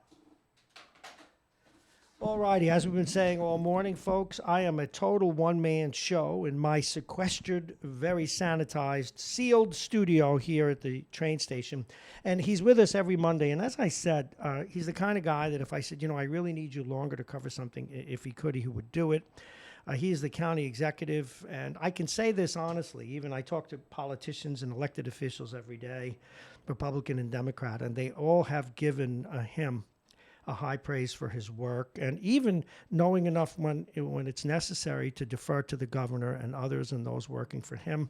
And for his latest update, please welcome County Executive George Latimer. Thanks for your time again, County Exec.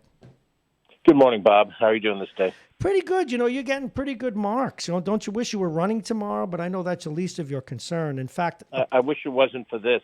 Yeah. I wish we were able to accomplish positive things everywhere. That's what got the good marks. Well, I can tell you this, and I'll just cheat a little bit. A politician not in your party, very successful, I won't tell you who or how or when, deal with it himself, has said he can't wait to see you and thank you for the effort that you're giving. And I thought it was worth mentioning to you. That's very nice.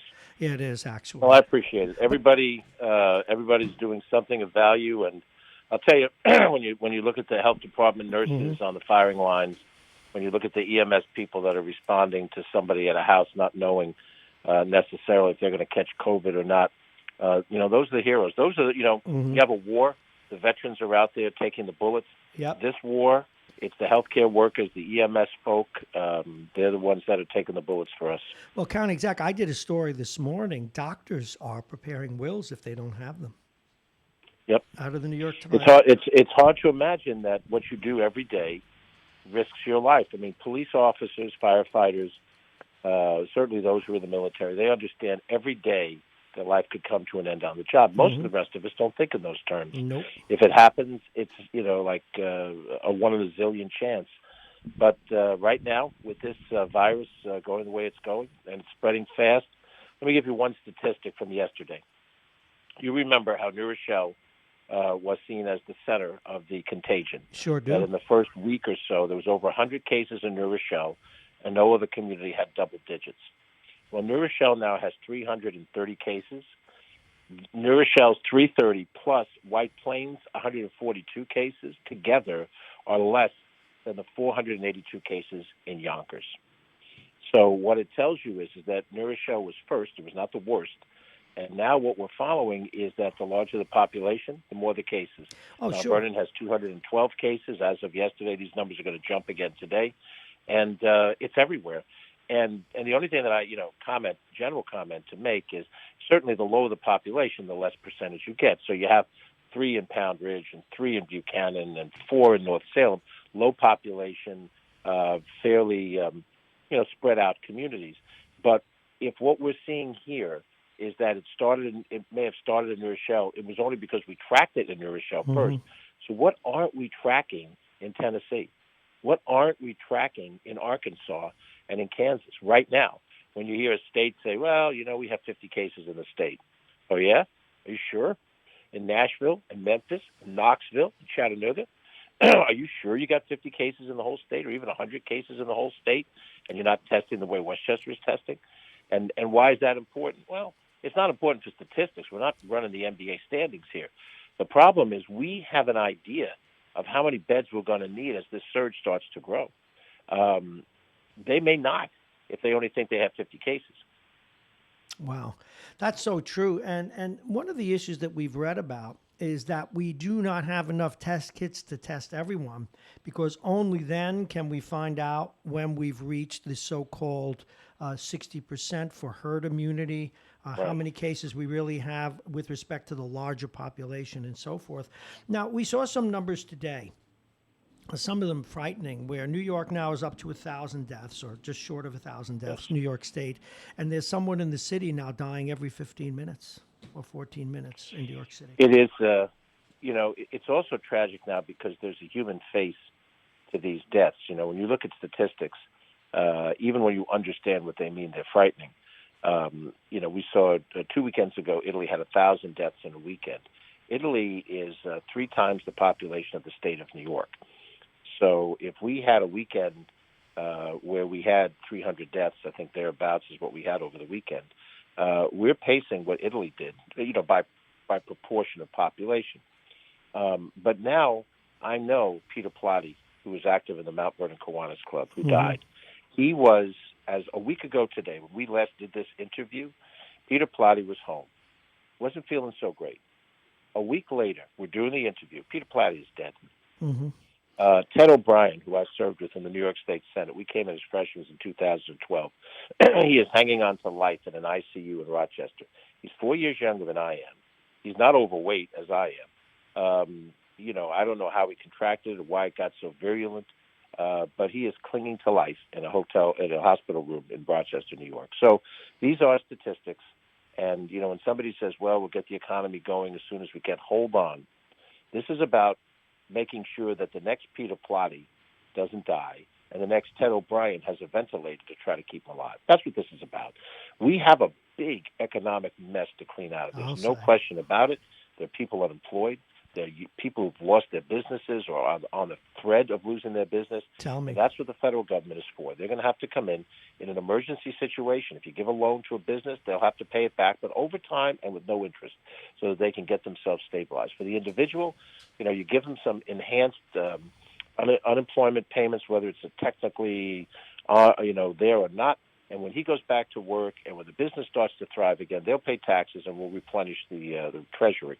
But for right now, it's about Peter Plotty dying, and it's about Ted O'Brien on the edge of life, multiplied times 100,000 people. It's so true, and it finally does touch you. I mentioned it in the 6 o'clock hour. A guy I know, and I like to describe him first. 6'1", 195, an athlete all his life, built and in great athletic shape. Yep. A week ago, I was talking to him. He said, I'm going to finish my basement. Now, what else can I do? I'm home. I'm working from home. I'm going to build a new basement. And a few days later, I get a text, hey, call Bob. He's the other Bob. He's got it. And county exec, he could barely speak. I mean, this guy is in great shape. Makes you and I look like doughboys. And Yeah. he's actually talking like that, and it's really difficult to talk because I can't. And it was 7 days in. I know. And it is absolutely debilitating. Now, I know it doesn't affect everybody the same way, but it's something to know, and it is going to get very personal for just about everybody. Now, Mr. Fauci, Dr. Fauci, had said that he expects maybe 200,000 deaths countrywide. Now, what has it been like to administer? And I do want to get, of course, I know that the county center is getting outfitted as we speak. Yeah. What's it like to administer the government or what the everyday stuff right now from the police and everything else? Well, the truth of the matter is that this is why you have professionals that run every department. And I've made this point a number of times, and I make it again for this purpose. I came into office, and when I beat the incumbent, I did something that almost no other elected official does, which is I did not fire all of the commissioners. In fact, I did very little change at the top of the structure. And the reason why is that the commissioners of the various departments of Westchester County government are generally professional people, not political people. Mm-hmm. I haven't asked any of them to do a thing for me politically. A couple of them are friends of mine and know me and support me, but the vast majority of them are professionals. And when you watch somebody come in, I'm not talking about the senior management, your deputy county executive, your county attorney. Those are people that you want to have your person in. But the head of the Parks Department, the head of mental health, the head of the environmental facilities, all of those positions, those are professionals. So how does the government run? It runs because a guy by the name of Vincent Kopicki is trained in knowing how to run a sewer treatment plant system. He did it in New York City at some level, and he did it as a commissioner before I came in, and I kept him in place. And during this period of time, that professionalism is essential because our sewage has to be treated every day. And ditto, the mental health department, Michael Orth, who's an acting commissioner when I came in, I made him commissioner, and he is handling the mental health issues brilliantly. And Charlita Amler, our commissioner of health, she was in, prior to me, and she served for a Republican administration, not only in Westchester, but in Putnam. But I didn't care about that stuff. There's a time for Republican, Democrat debate, discussion, what's the future of society. And by the way, those discussions, when they're finished, should follow up with, let's go out and have a cup of coffee. Mm-hmm. We can disagree, but we don't have to hate each other. That's changing in the society because there's a lot of hate out there, and a lot of people just want what they want. But from my perspective, how does the government run day to day? Because we have professionals running those departments. They're running them with less staff because we have to reduce our staff. We have people working from home. We have people working in multiple shifts, so they come in a couple of days, they stay home a few days, try to reduce the amount of exposure to any contagion. I do press conferences at the county office building. We do it with a remote video hookup, so the press doesn't have to come in. I wanted to ask you about imagine that. I care about the health of the press. You don't get too many politicians in that term. Well, that's good to know. I'm glad to hear that. It especially warms my heart. It is 7:48. We're talking with County Executive George Latimer here on Radio Westchester. A question that's almost somewhat personal, but I think about it when I see the president on TV, the governor, yourself, and all of you in your various roles, and the governors and your colleagues around the country. You're out there and in different cities every day. What are you doing to keep yourself safe? And with the president, the governor? What are you guys doing? Well, I can't speak for president or governor. I mean, No, but you got a common headache. Yeah, I understand. But they're at different levels of security and different levels of celebrity status. In my situation, I consider myself like a town supervisor of a really big town. So if you think of Tony Colavito in Eastchester, Nancy Seligson in Marrone town, if you think of some of the other towns, Belmont and Harrison, that's how I consider myself. I have a really big town. I have a town of 1 million people, but I'm basically a local official. And with that thought in mind, there are no senior citizen centers that are active now. No Rotary clubs are meeting. There's no have a cup of coffee with the boys at Poppy's and Rye or the McDonald's in Mamaroneck. All of that social distancing is done. So I'm not doing any of that stuff. What I am doing is going into the office every day. We have a tremendous amount of conference calls by phone. In fact, last week, and this is going to seem like you can't believe the statistic, I actually participated in 16 different village board, town board, and city council meetings by telephone. If you could see me, if I look surprised, and no, I'm sorry, I'm not surprised at all. 16. There's 45 of them out there, so I did over a third. 16 of them. I called in. Chance Mullen, the mayor of Pelham Village, gave me a few minutes. I gave him an update. I answered questions. I hung up. I got on the phone. I called Josh Cohn in Rye, got into the Rye City guys, gave him an update, answered questions. So that's how I'm staying safe. We're doing things by phone and by Zoom. Most of the other meetings are down, and I'm meeting with my executive team every day to do one thing or another. There's an emergency operations center up in Hawthorne. I may be found up there sometimes when I'm not in White Plains. And, you know me, I'd love to be out to restaurants every night of the week. No, yeah, that's what I'm saying. I hope you're washing your hands and everything else and washing my hands and getting rest. I'm checking for fever to make sure I don't get something. But here's the thing. In a week, what happened to your friend and what happened to my friend could happen to me. Mm-hmm. And that's where you take this issue. I'm going to go a little someplace different now. That's where you take this issue out of the realm of how are we responding as a government to this terrible crisis, and you take it to something more metaphysical. We are in the season of Lent. I happen to be Roman Catholic. All Christians honor Lent. It would be Palm Sunday this weekend ahead, but there's not going to be any services. No. My Jewish friends are getting ready for Passover. Both of those two religious traditions are about self-sacrifice and repentance to avoid a fate. Christ's resurrection on Easter Sunday, or the justification of the Jews who were able to leave Israel after the plagues. That's what Passover, the mezuzah on the door, and all that stuff.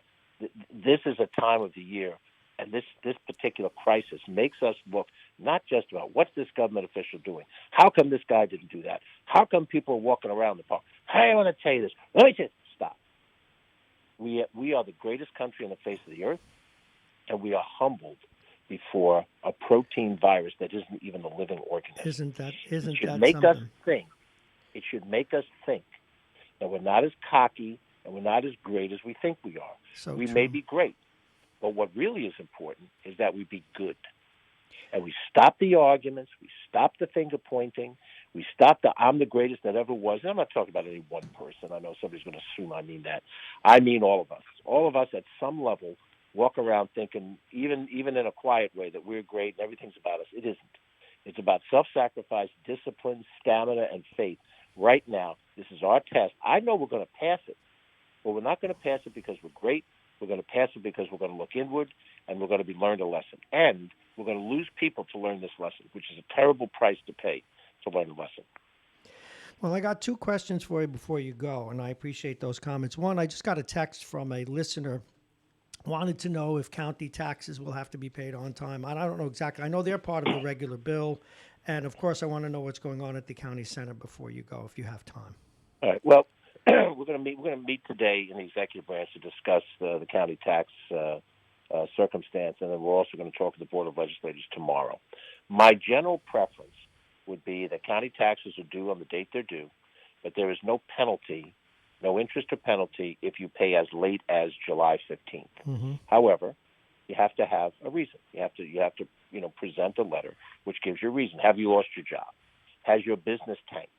Are you in a situation where the closing of businesses has hurt you financially? If it has, then in essence what we're doing for you, the individual, is we're extending the deadline until July 15th. However, if I make that an across-the-board July 15th, then there are many people that can certainly afford to pay the taxes. It's part of what they do. In fact, we lowered taxes this year, so it's not as expensive as it was a year ago for most. But we have a problem. I don't think people understand this. When you file your federal taxes and your state taxes, the feds and the state took your money already. They withheld it from you, from your paycheck. And when you file, you're showing deductions and how you should get money back. But the feds and the state already have your money, and they can run their governments on the money that you already gave them. Mm-hmm. The state, the county, the village, the town, the school district, the city, when you pay your property taxes, the governments don't have your taxes until you pay it. So now consider this. For those of us who are on mortgage payments, I'm still paying a mortgage on the house I own, the mortgage company accrues money, interest, and a host of things. They have an escrow account. They pay on April 20th whether I have a job or not. If I have some problems, that's going to be between me and the mortgage company, not between me and the government. So if I just roll the tax date back, everybody can pay on July 15th. Mm-hmm. The mortgage companies are going to say, and you, the taxpayer, you're not going to get any benefit from that. They're not going to cut your monthly payment. So I think the logical thing to do is to make sure that you have a longer period of time to pay your local taxes, up to another 2.5 months, coincide it with the same day that the state and the federal taxes things are due. It gives you some breathing space and without penalty. If you show that you have a reason, you have a need. If you have a need, by all means.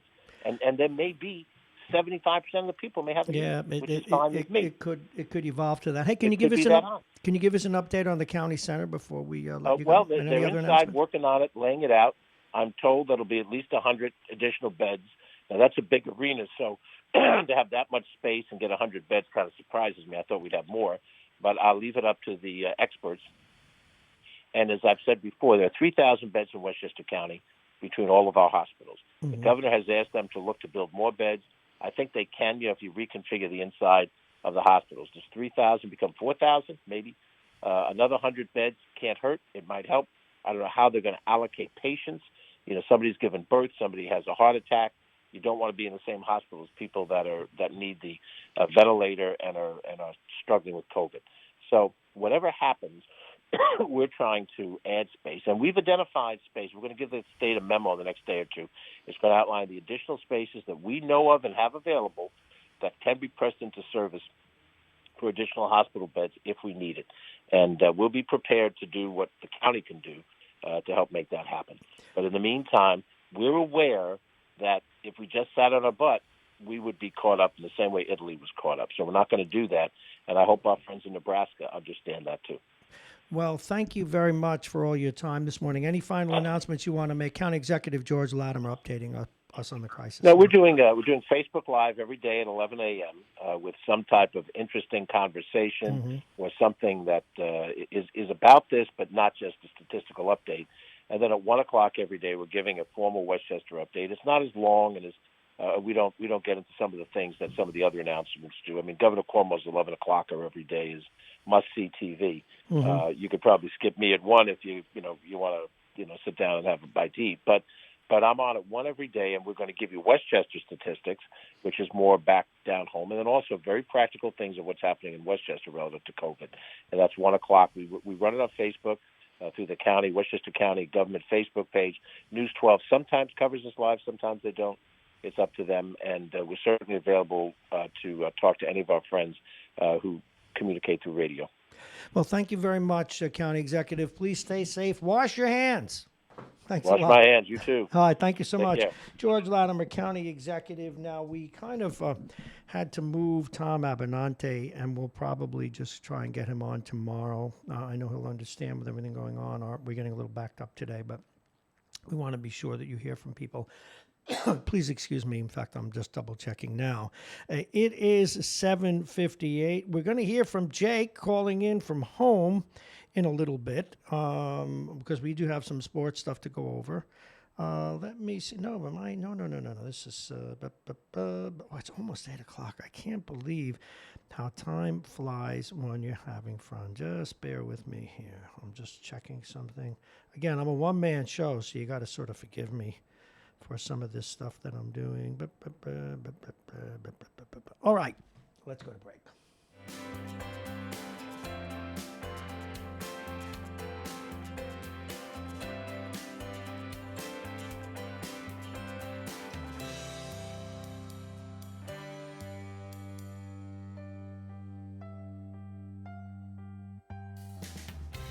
It is 7:58.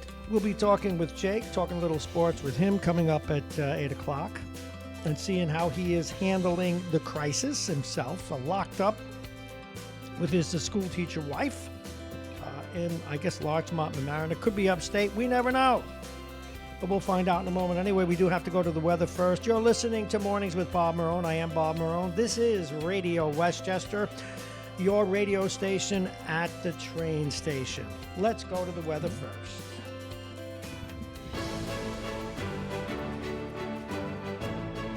And always remember them, please, the weather's brought to you exclusively by United Hebrew of New Rochelle. They are voted and have been voted one of America's best rehabilitation and senior care campuses, and they're right here in New Rochelle. Visit uhgc.org. It's 45 now and overcast. Going to get up to 55, maybe even 60 today, but we'll have some scattered showers. It's not going to be a wet out, but we'll have some scattered showers this afternoon. Again, partly to mostly cloudy as it is now. Tonight, cloudy and chillier, a low of 39, scattered showers, some flakes, yes, a flake or two north of the city. Don't break the sleighs out. It'll melt before it hits the ground, likely. And tomorrow, cloudy, again, scattered showers, getting up to 49. And finally, things ease a little bit. Tuesday night, it'll be cloudy, 39, but Wednesday, partly sunny. So kind of flipping it a little bit. 50 degrees. And the top of the hour is brought to you by our friends at the Beachmont Tavern, pluginvirtualreality.com, Dominic's Fine Cigars, the law firm of Payne & Con, and Aging Issues Management. And this is going to be fun. It is 8 o'clock on the button, and it'll be nice to hear from Jake again. Good morning. You're on the air. Robert, good morning. You sound good. How is life? Being sequestered with the missus. Is anyone violent yet? Well, I believe that she told you that she was going to stab me at some point. Yes, she did mention that. That's why it was 50-50 if you were going to call. I wish you were here so we could have handicapped it. It's great. Life is so great. Couldn't be happier. Boy, that was his own. There were hostage tapes more convincing than that. I'm gonna replay that again down the road. I got a couple of sports things to run by you. Of course, you have a minute. You're home. Dolan is finally. Yeah, give me only a couple minutes though. It's gotta be quick. No, you gotta get back. You gotta get back to chores. I'm sure. Okay, Dolan is finally going to pay his event staff.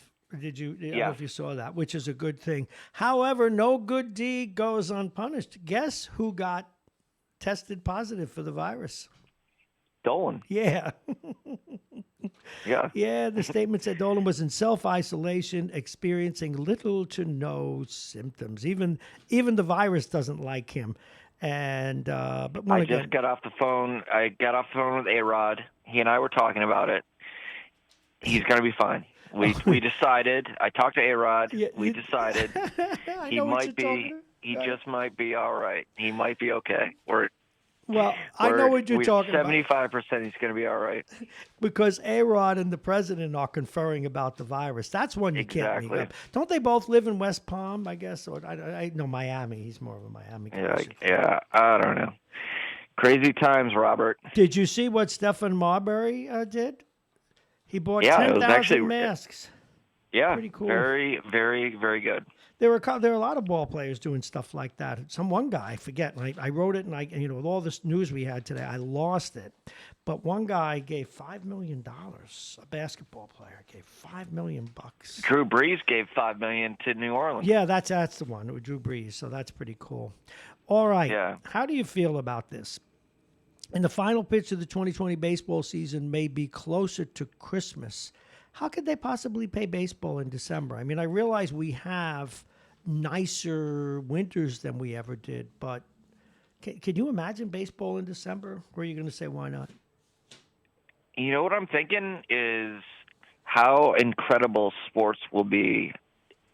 I don't know what's going to go on, but in 2 months or 3 months from now, it's going to be, oh wow, it's the Masters this weekend, but wait, Saturday is the Kentucky Derby, but wait, there's the World Series. Yeah, I know. But wait, everything the is Stanley Cup playoffs. Are you equating? Everything is going to be smashed together, which would be incredible, but I don't know. Are you equating baseball, sports, with water and sex? That you don't really obsess a lot about them unless you don't have them. It's true. Yes, I am. Oh, I'm just saying. I mean, you haven't gotten any in a while. Welcome to it happens to everybody. Pimples all over your face. But so they're talking about actually doing it in the moment. I'm sorry, doing it in Christmas. Now this is kind of sad. A 42-year-old athletic director from Mary Louise Academy, and this guy just died of the virus. Now, a little aside. Now I know you're not a big hockey fan, but I was wondering about this because I did a story today. Sweden is the one country with the virus that's not. I know, yeah. Did you read that? And they're just, they're doing all the things they say to do, but they're going. How do you their feel business. about that? To be honest, I have mixed feelings because I think in a small country of 5 million people, I respect it. I don't agree with it, but I do respect it because I think every government is sovereign. And they have a right to, and if the people are for it, they have a great deal of trust because they have, they have a homogeneous society. They have really good health care. They have the best of socialism in that they actually care about one another and the health care is great. I think it's a mistake, but I respect it. And that may surprise you. You and I have talked about, you and I were in the heart of New Rochelle for the last 3 weeks or so, and we weren't that afraid. And I was interested to see what your ideas were on that topic. Well, I tell you, what I do realize, though, and I've tried to explain it and articulate it as best as I can on the air, I understand why we have to do this. And as Governor Cuomo said so eloquently, I am not ready to sacrifice my mother. Because you had that knucklehead down in Texas, the lieutenant governor, who said, well, people should be prepared to die so that we have a better economy. Good God. But there's another part of me, and I would be dishonest if I didn't say it, that is in league with the first responders, broadcasters, that if some people don't get out and about and do what needs to be done, it actually could be worse. There need to be fighters in any war, and if I guess let me put it this way. I think where I finally got convinced is I don't know who gave the speech, but about the sanctity and importance of life, and that we need to protect every life, and that if we can, we should. And that kind of won me over to we have to be doing what we're doing, but I will continue to not throw the president under the bus for saying what needed to be said, which is at what point, and he was premature. At what point will the cure be worse than the disease? I mean, when the Japanese bombed the United States, I don't think they ever envisioned bombs that would destroy Tokyo, not a nuclear bomb, firebombed it. Tokyo, Nagasaki. In other words, you go to war, you go to war. And this is a war we didn't want. So there is that thought. But at the end of the day, you've got to save lives. And if what I'm saying sounds equivocal, it is. Because I do know that the president's right that at some point in time, they'll have to turn the switch back on. Yeah, and it will probably be sooner than later, I have a feeling. Actually, I think he already today said he's moving back the national quarantine to April 30th. He's listening to the people that work for him. And again, I'm no big fan of the president's, but I do not envy the position he's in at all. What is the train station like right now? It is, since you've been here, remember it was down to like 30 people. I've seen 3 people so far today, maybe 4. Really? Yeah, there's nobody here. There's just me, the last guy who was ever in this station other than myself and the people who helped me clean it up. The guy that cleans up the station, he is a yeoman. He's working his butt off. He's still picking up pieces of paper like there were 50 people here. The snack bar is completely closed. Oh, it is? Yeah. No one there? No one papers there. Or anything? Nope. And so it's just me, the cleanup guy, and the guard. And that's it. And now I've stopped. Well, I was going to come in, and you told me not to. No, because as I said, I've got to. How I feel about what I do is different than because I'm willing to take certain risks because of the need for radio. but I don't think I should endanger anybody else in doing it. And I don't think I'm in any terrible danger, but I know my daughter's a microbiologist. I don't even have to tell you what that's been like. Now, if I, at some point, Jake, if someone says you really can't be going back and forth like this, you're going to give it to somebody, I will have to decide to do the show remotely, but I've not made that decision yet, or it hasn't been made for me yet. But, and then also that we're going to run it into an economic strain soon because sponsors, they don't even want to know my name, but I know that that's going to pass. So I just got to get through all this. But, I don't know. Again, I'm not particularly afraid. And I think that's... No, you haven't been, you have not been from the get-go of all of this. And I mentioned it in my monologue. We have talked off the air, and you and I have been kind of on the same lines on it, but it got big, it got fast, and a lot of people are going to die. And right now, my meter has swung over to we have to do everything to prevent the spread of it, where it's going to endanger. If you look at the numbers, the statistics show that people of a certain age, if enough people get it in general, are going to die, and we have to stop that. So I'm on board. But I think a lot of this, if I just may, I mentioned it in my monologue today, much earlier in my life. As you know, I talk about it openly. I went through a period of depression, but preceding that, I tended to be a hypochondriac. I was anxiety-riddled, afraid of my own shadow at times. And the whole effort to overcome that way back when has been informed by... again, I'm not reckless in any way. I play hockey. I'm not the toughest player on the planet, but I'm certainly not afraid to get hurt. My body will tell you that. But to have a view of things that if you do the best you can, then that's all you can do. And I remember being afraid when one of the bird flus or something, going back in the 80s. My God, Legionnaire's disease. Am I going to? And I remember what that felt like. That's why I have a great empathy for people who do. But I don't share that. I just feel that we need to protect it. And if I get it, I get it. But I'm doing what I think I need to do. I'm taking the best course I can. That's the best way I can put it to you. But I have such empathy for people. There are people who are listening to this who are hypochondriacs or who suffer from what's called free-floating anxiety. My sister's strapped up and went into her hospital in Long Island. She's a PA. Yeah. And that it absolutely devastates me. Well, believe me, you have great empathy for her because that's a slippery slope. It's scary. Yeah. Yeah, and it's something you can't really wrap your head around. You can't blame someone. You can't think about the finish. You can't. You just have to do it one day at a time. That's what I keep telling everybody. One day at a time. That's all you can do anyway. I mean, the whole point in this whole existence is we don't know what's going to happen. It's a hard lesson to learn. Believe me, I realized I had learned this after 9/11. I wasn't afraid after that either. But I mean, I was wise. I didn't exactly walk into the fire pit. But I realized that, and this is why I've often been critical of America after 9/11. They did succeed. They made us a timid country for a while.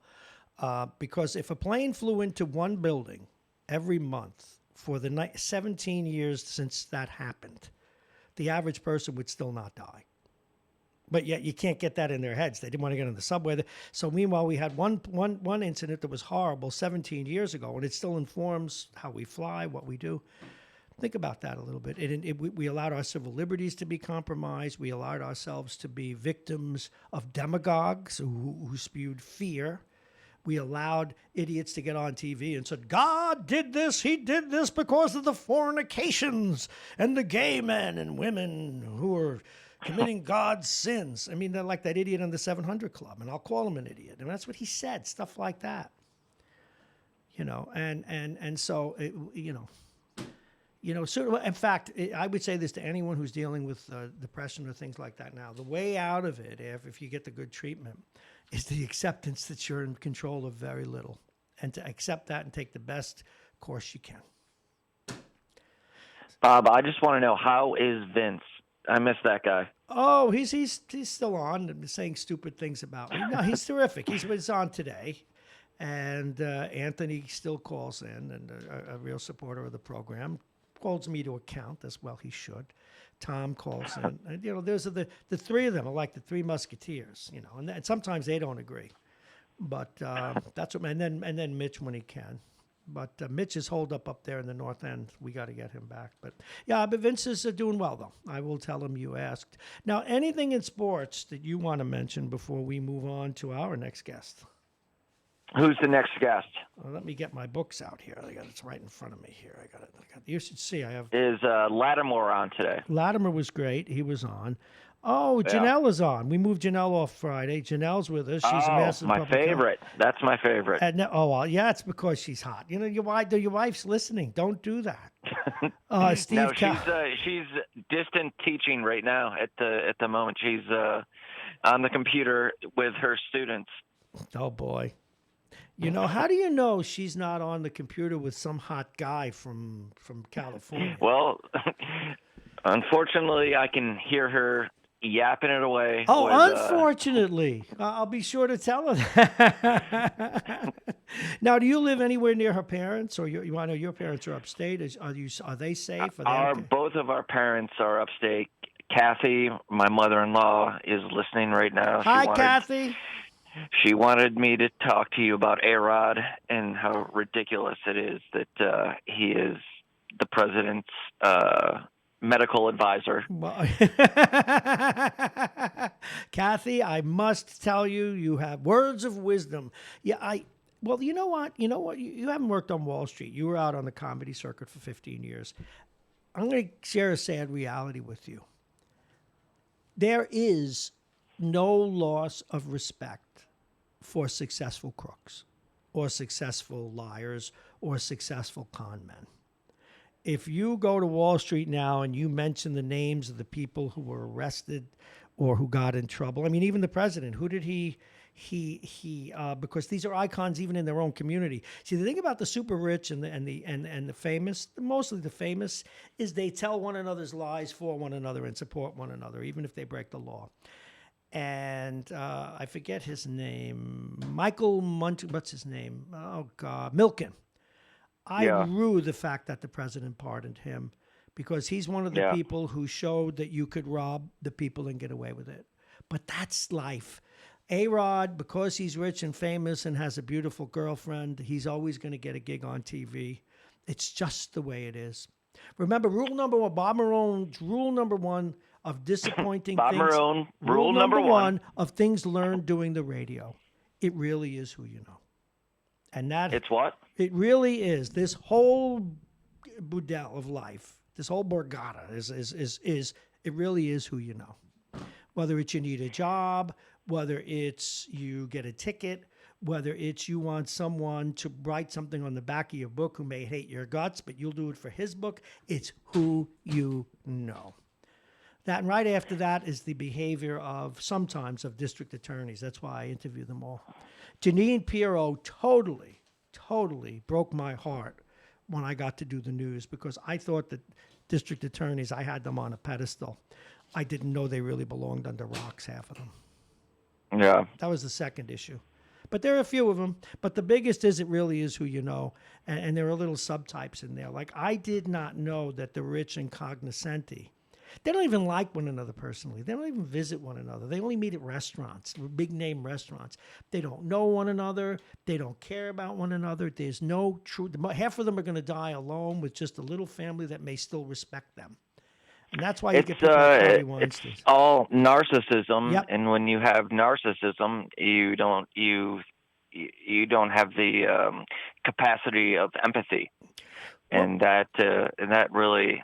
Oh, and even if they do, it gets whittled away by the little world they live in. I mean, heaven forbid they have a kid with a problem. They don't even want to know them. I mean, it's just, it's all about, and none of them realize they're going to die one day.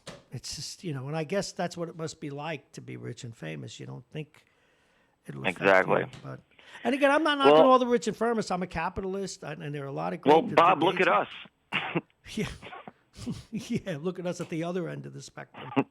I'm holding on to the radio station with a piece of thread between my teeth. But hey, you know We what? got to We're living. Rock and Ramen.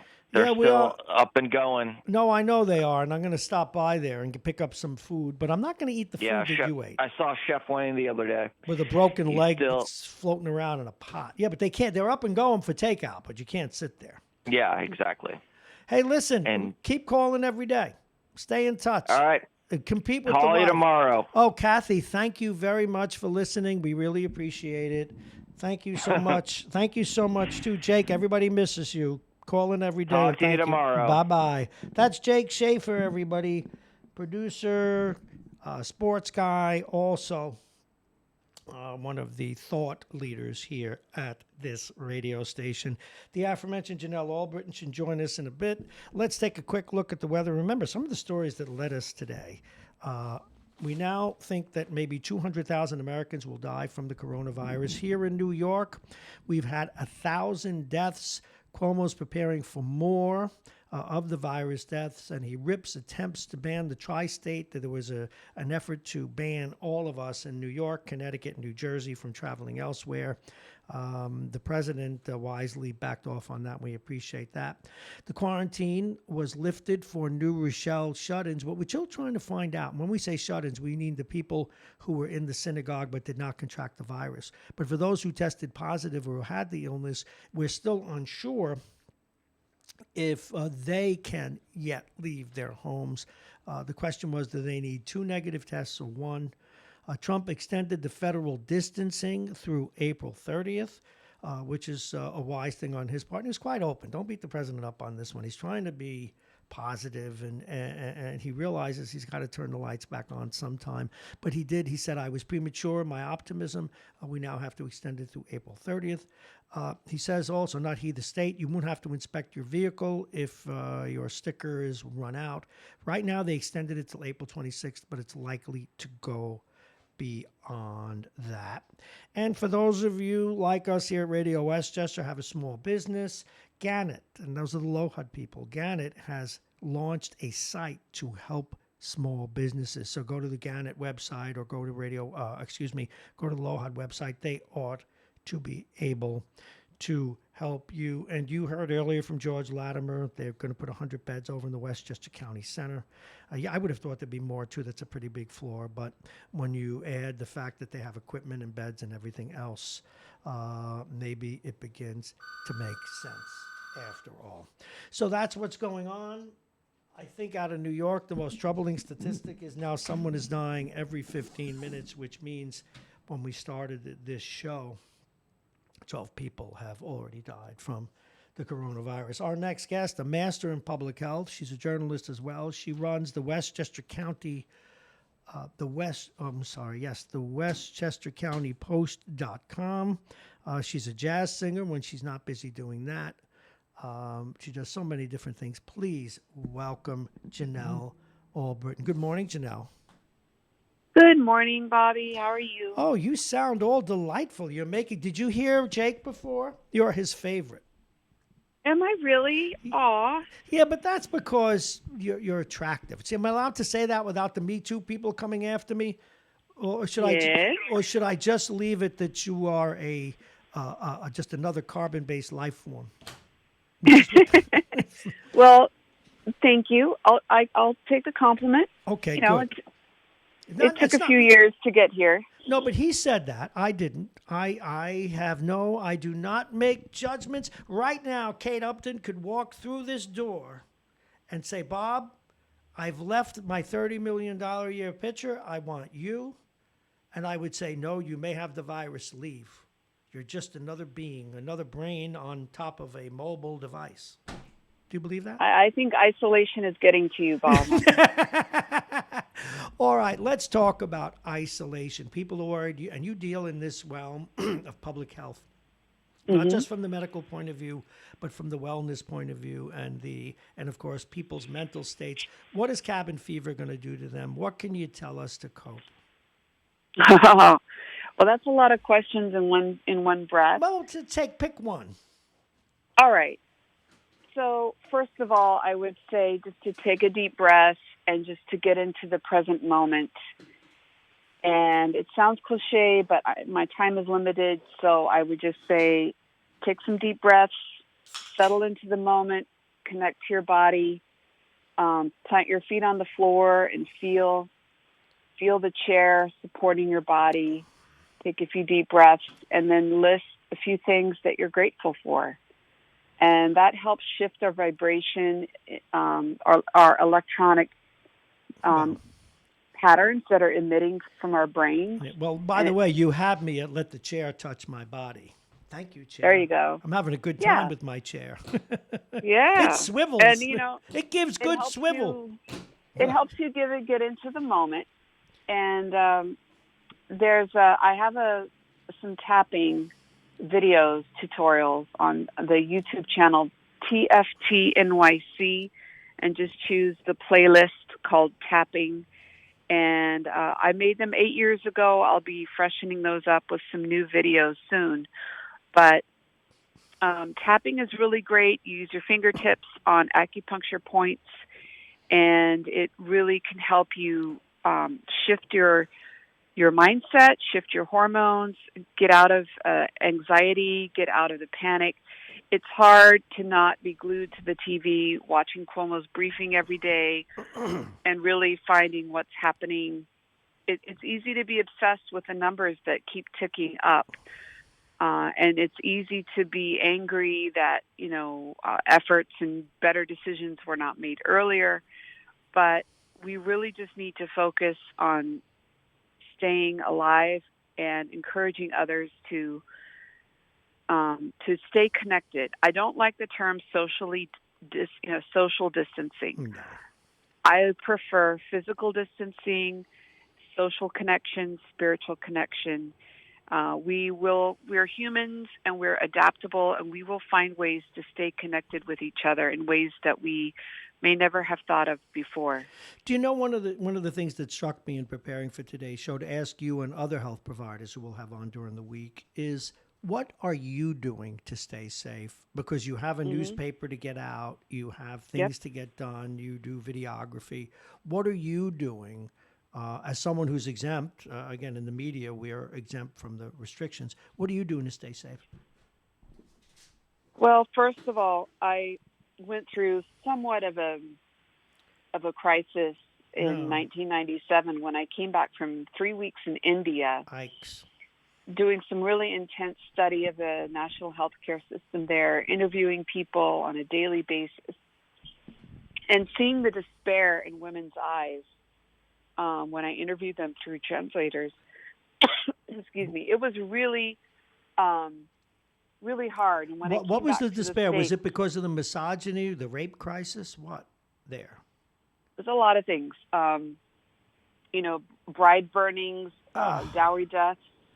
And just the grinding poverty, the oppression of poverty. Mm-hmm. They had officially outlawed the caste system, but it was very much in play. Oh, God, the dirties are still, and that's what they're called, folks. They still have to clean the sewers and everything else. Yep. So when I came back to the States, I went through a kind of a meltdown, and I really struggled to finish my master's degree. That's a whole other story, but I really took on a lot of the suffering that was happening with these folks that I spoke with. And that was really the beginning of a journey that I had to learn. That's very hard not to do when you do that kind of work, isn't it? Right. To care, but to stay detached enough. Yep. It's very hard. I've had a harder time covering the last 3 years of politics than I did dealing with 9/11. It all depends on what you care about, and I really have. It got to me. I finally took the cure when everything I always wanted to be out in the open was out in the open, and at least if people want to be misinformed or follow conspiracy theories, let them. But it really did bother me. But apropos of that, I just want to give you some good news. And knowing you're probably not a supporter of the death penalty, but in this case you might be. The Indians, and I'm talking about Asian Indians, folks, who raped and beat that woman and her boyfriend and killed her on the bus, They were executed the other day. Wonderful news. Anyway. Yeah, it's India. It's I don't want to get off the rails with India, but I just use that as no, but it's apropos. I just wanted to tell you to give you some of the good news of the day. Anyway, continue. Well, I'm in principle against the death penalty, I know, but I do. It's hard not to enjoy that one. There is a bit of how they call it Schadenfreude. Schadenfreude. Yeah. So the point I was wanting to make was that having gone through that, some 25 years ago, I learned the hard way that there is such a thing as caring too much, in the sense that I can get completely depleted and not have enough energy to take care of myself. So I've really had to work to learn how to get some kind of balance, even though I know that I tend towards the depletion side. So I'm committed to helping people really get through this period of isolation. And also afterwards, I'm really gearing up for 2 months from now, when we're dealing with all kinds of PTSD, moral injury of the healthcare workers who had to make terrible decisions because of limited resources. Where our society is going to be going through a different kind of collective PTSD, very, very different from what 9/11 gave us as a nation. As a nation, after 9/11, there's no question that we all pulled together, and all our hearts were beaming love to New York City. It was a very different kind of disaster. This one is just like the disaster that just keeps disastering. Like, for example, I emailed you the link to a story on Liberty University down in Lynchburg, Virginia. Oh, don't get me started. That they opened up? Yeah, that they opened up. Jerry Falwell Jr. is a good friend and supporter of Trump, and he thought it was wise to reopen the campus. This is a wackadoodle. After spring break, and now some 80 students, according to this article. I read the article. I had even read the story before when he did it. I saw him on TV, and that's akin to what I was saying earlier with the other wackadoodle on the 700 Club after 9/11. He said that that was God punishing us for homosexual atrocities. Right. So, of course, even in 9/11, people like that could find a way to be divisive. But this coronavirus is even causing all kinds of a whole range of opinions about the United States worldwide. And we've got, China.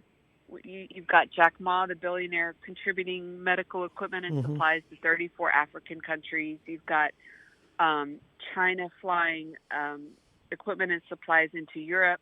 Like, the United States there's so much squabbling from the top down. There's no moral or medical or scientific or logistical leadership that the U.S. is able to provide right now in the world. And this is probably the first time that the U.S.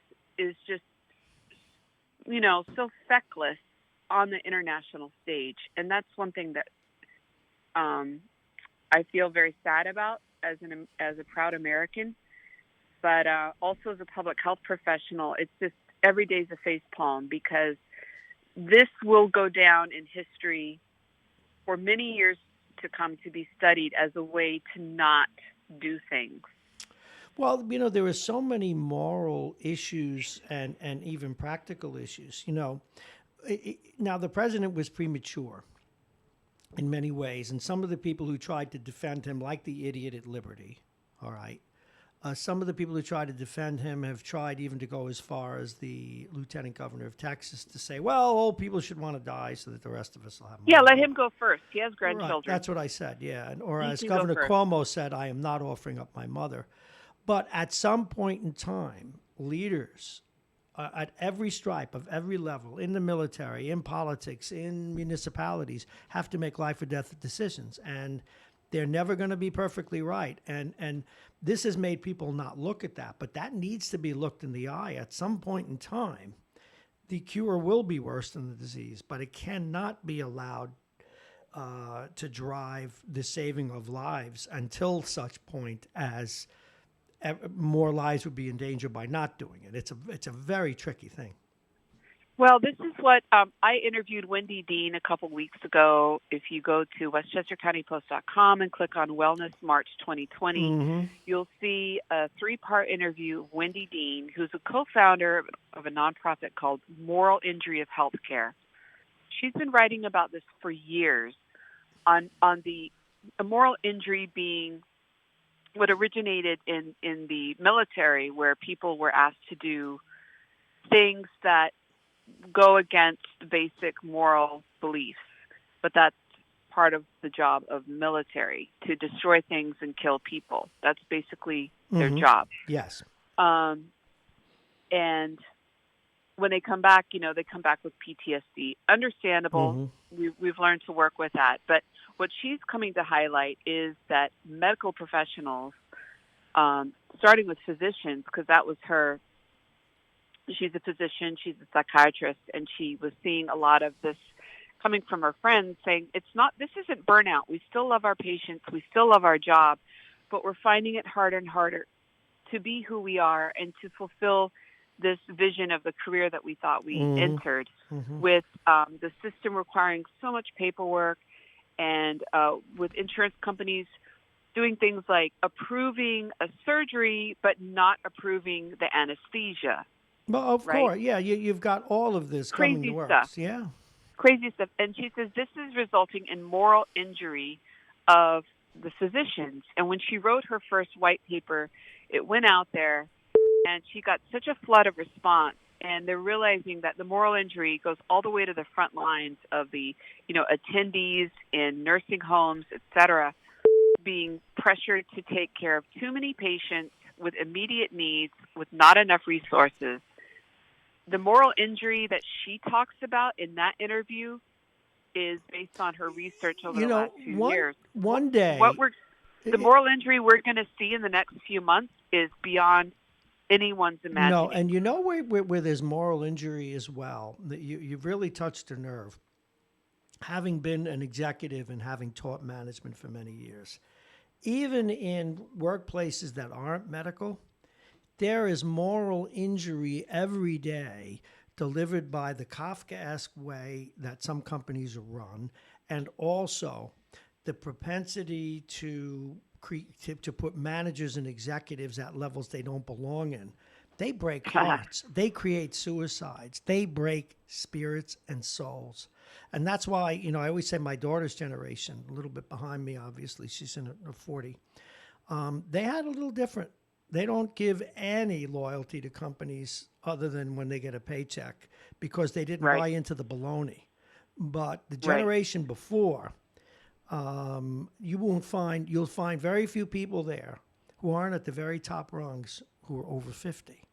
Just a very interesting dynamic that changed. Listen, I gotta go, but what we need to do is talk more and more about this. I think where you're taking the post, if you will, the post-crisis is going to be what people are talking about in the months to come. We need to spend more time on that. I'll give you more time to do it.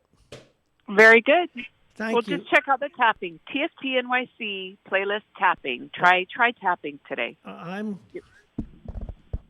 not that kind of tapping. There you go. One of my favorite guests, Janelle Albritton. Stay well. Folks, read her. Take care, my dear. Listen to her on her podcasts and her posts on Facebook, etc.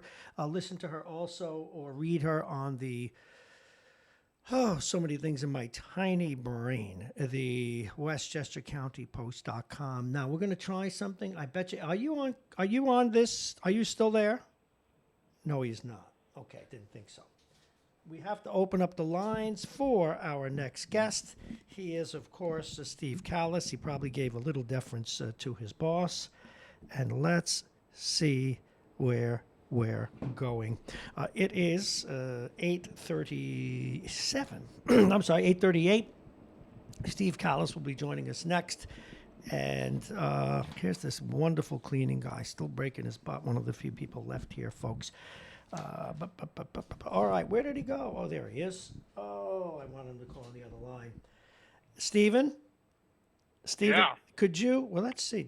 Is this working? Oh, goody. Whatever's going wrong electronically is not right now. All righty. I could hear you. Okay, there you go. Call the other line. Call on the hotline. Okay. He'll call on the hotline. We still can't get that out. This is like in The Honeymooners when he couldn't get the clicking out of the phone. I need to do a Jackie Gleason and say, and I need to say, could you get the clicking out of the phone? All righty, without further ado, you know him from the Westchester County Post.com, where he is the sports editor. You know him from our fair radio station, where he is a regular contributor. He's on the Philly Fanatic. He does his own podcasting. He's been a sports writer and a broadcaster in this region for many years. Please welcome Steve Callis. Stephen, good morning. Good morning, Bob. Great to be with you as always. It's always great to have you. And of course, you give me the opportunity to share with people things that can take their minds off the obvious. And I ran over a few things with Jake before, but I wanted to run them by you perhaps in a different context. And then I want to talk about some of the stuff that you're writing. Can you imagine baseball at Christmas time, which was an Associated Press piece today? They think it's possible there'll be playoffs in December. But what about in the cold? You can't have well, Minnesota has a dome stadium, I guess, but you can't. You can't have a baseball in Chicago in the winter. It's hard to imagine. I think what they're talking about is actually having them in neutral sites, which would kind of take whatever you think of the Super Bowl. I think it would always be better if it was in the best teams, the highest seeds, home stadium. It would just be more. And I've been to a couple of Super Bowls. But you just don't quite get the feeling that you get, and I'll just use Yankee Stadium in the World Series game, for example, as a great example. And I just think it would be hard to go play the World Series in Tampa Bay, unless Tampa Bay was in the World Series. You know what I'm saying. But I think what they're talking about is playing at neutral sites, warm weather sites, indoor stadiums. But I think that's kind of a problem for me as a baseball fan. Now, if you tell me it's that or nothing, I guess I'll take that, obviously. But I'm hoping they could get back for maybe a 100-game season, and it wouldn't be so crazy to go into December, because then we might have a Mr. December instead of a Mr. October and a Mr. November, both of which we had with the Yankees, of course. Yes.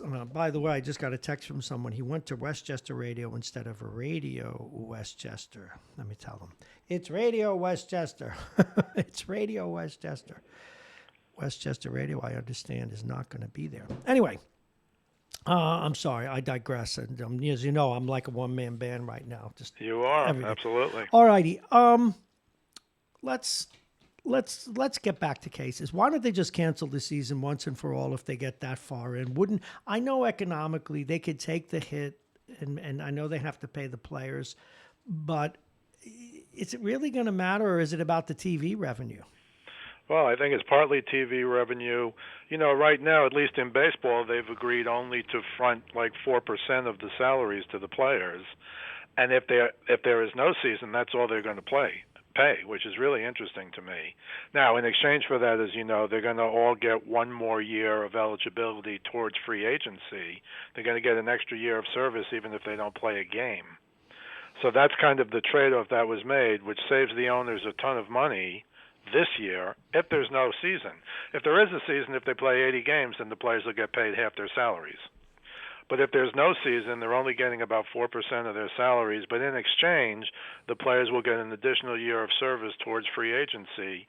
And you still know today, despite the incredible power of the Baseball Players Union, they still don't really hit the jackpot if you're a player till you've had those 4 or 5 or 6 years before you can become a free agent. So this is the owners trying to hold on to what they have. I was surprised the players went for 4% of their salaries. But again, in exchange, they are getting that year that brings them all 1 year closer to free agency without playing a game. Well, what do you think they'll decide? Do you think they'll like that? I think they already voted on it. I think that's the agreement. Well, then that's pretty good, and then it'll keep the owners from. I mean, none of them are going to go broke; they're billionaires. But then maybe that's what they need to do and just move on.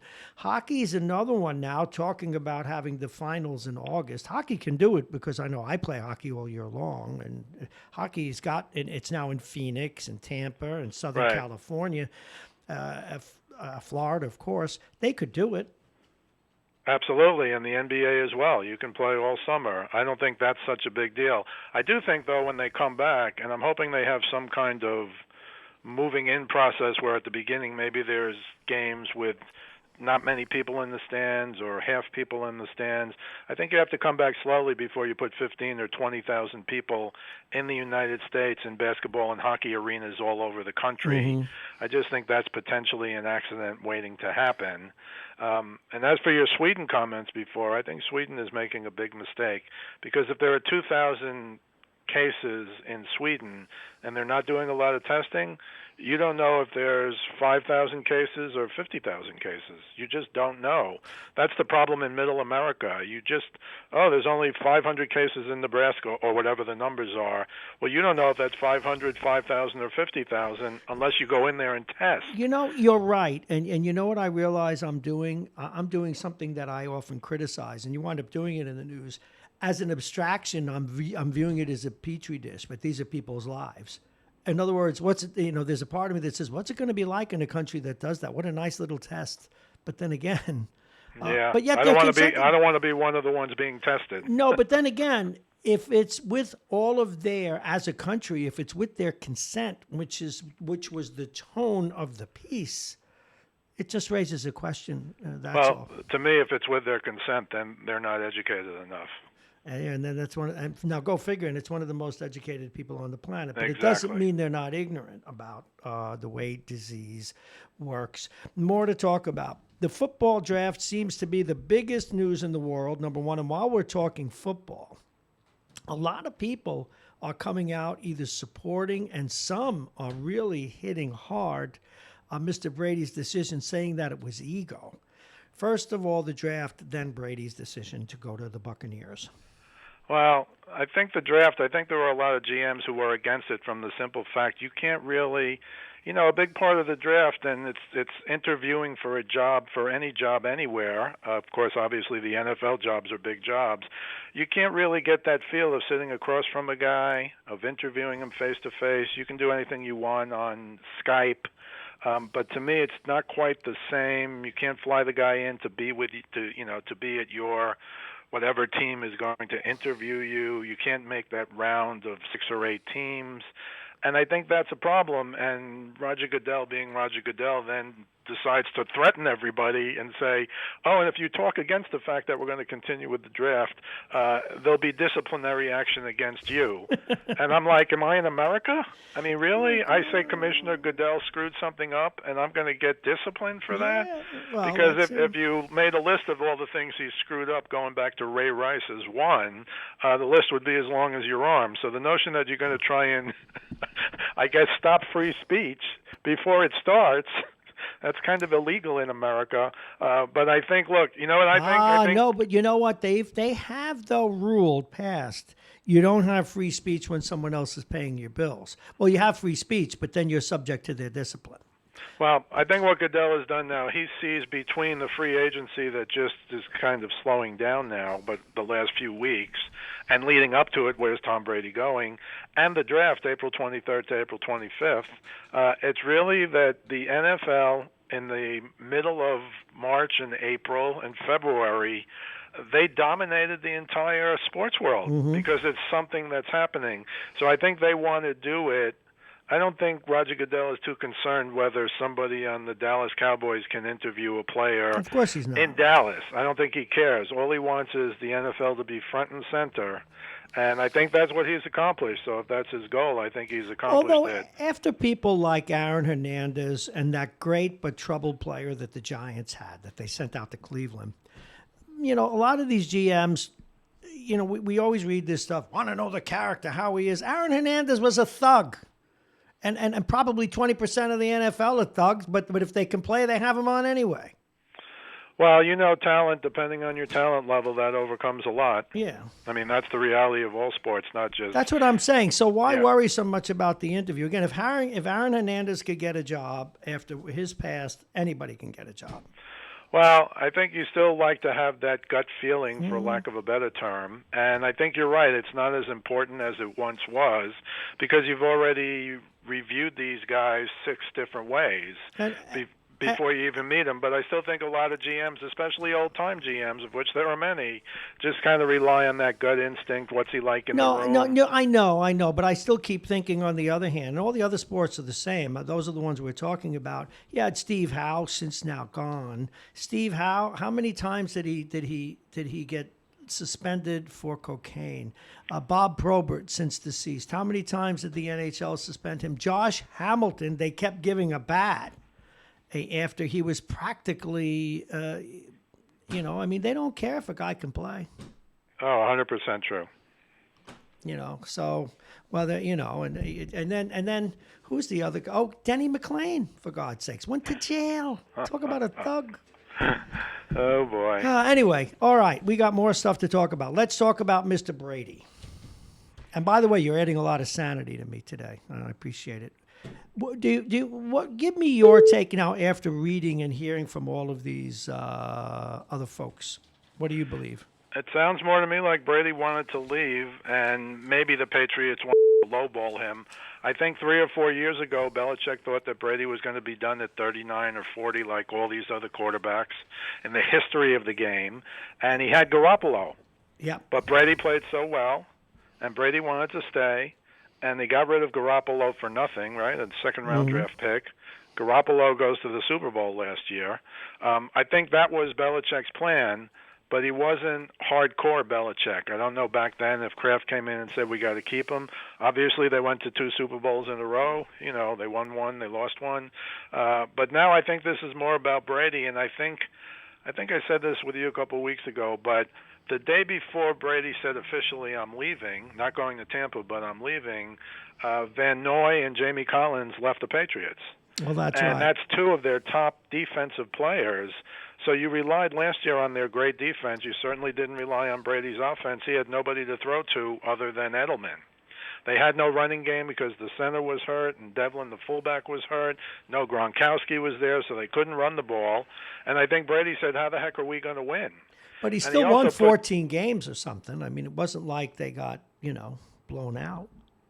No, they didn't get blown out, but they just weren't the same offensively. For example, the year before when they beat the Rams, they became a dominant running team in the second half of the year. It's like Belichick turned the NFL backwards like 50 years. Yeah, and suddenly they were a power running team. And the Gronk was a star again after an off year the year before. So, exactly, and Gronk was also a blocking star as well as a receiving star, which I don't think anyone quite understood how good. I got to move on. Sorry to cut you short. Where are you going to be? What you're going to be doing next? We're going to talk again Friday, but anything you want to announce today? Well, just today they're voting on, the NCAA is voting on that extra year of eligibility, which we can probably talk about on Friday. We have a couple of articles up at WestchesterCountyPost.com on that topic. I think they should not only give it to the spring guys, I think they should give it to the winter, like men and women's basketball. I think they should get an extra year as well. They missed March Madness and they missed their conference tournaments. Well, let's hope that they do. Hey, great job, Steve. And again, you brought a lot of common sense to the show today. It was needed. Thank you so much. Steve Callis, everyone, WestchesterCountyPost.com. Guy we want to get to, and I'm running a couple of minutes late, I know, is Tom Abenante. He is an assemblyman from the heart of Westchester, very outspoken. Should be interesting to get his take on the behavior of the governor and the way he's working. Also want to get his take. What do I want to get his take on? Oh, what we're going to do for businesses like mine and yours. And something I didn't get a chance to share with Steve is the fact that Dolan is now going to play the event staff at the world's most famous arena. And he actually tested positive for the virus. Talk about Schadenfreude. Schadenfreude. I gotta know how to pronounce that a little bit better, I suspect. All righty, as we wait for Mr. Abenante and then, of course, Bob Cox, we remind you That the Weather's brought to you exclusively by United Hebrew of New Rochelle, voted one of America's best rehabilitation and senior care campuses, and it's right here in New Rochelle. Visit uhgc.com.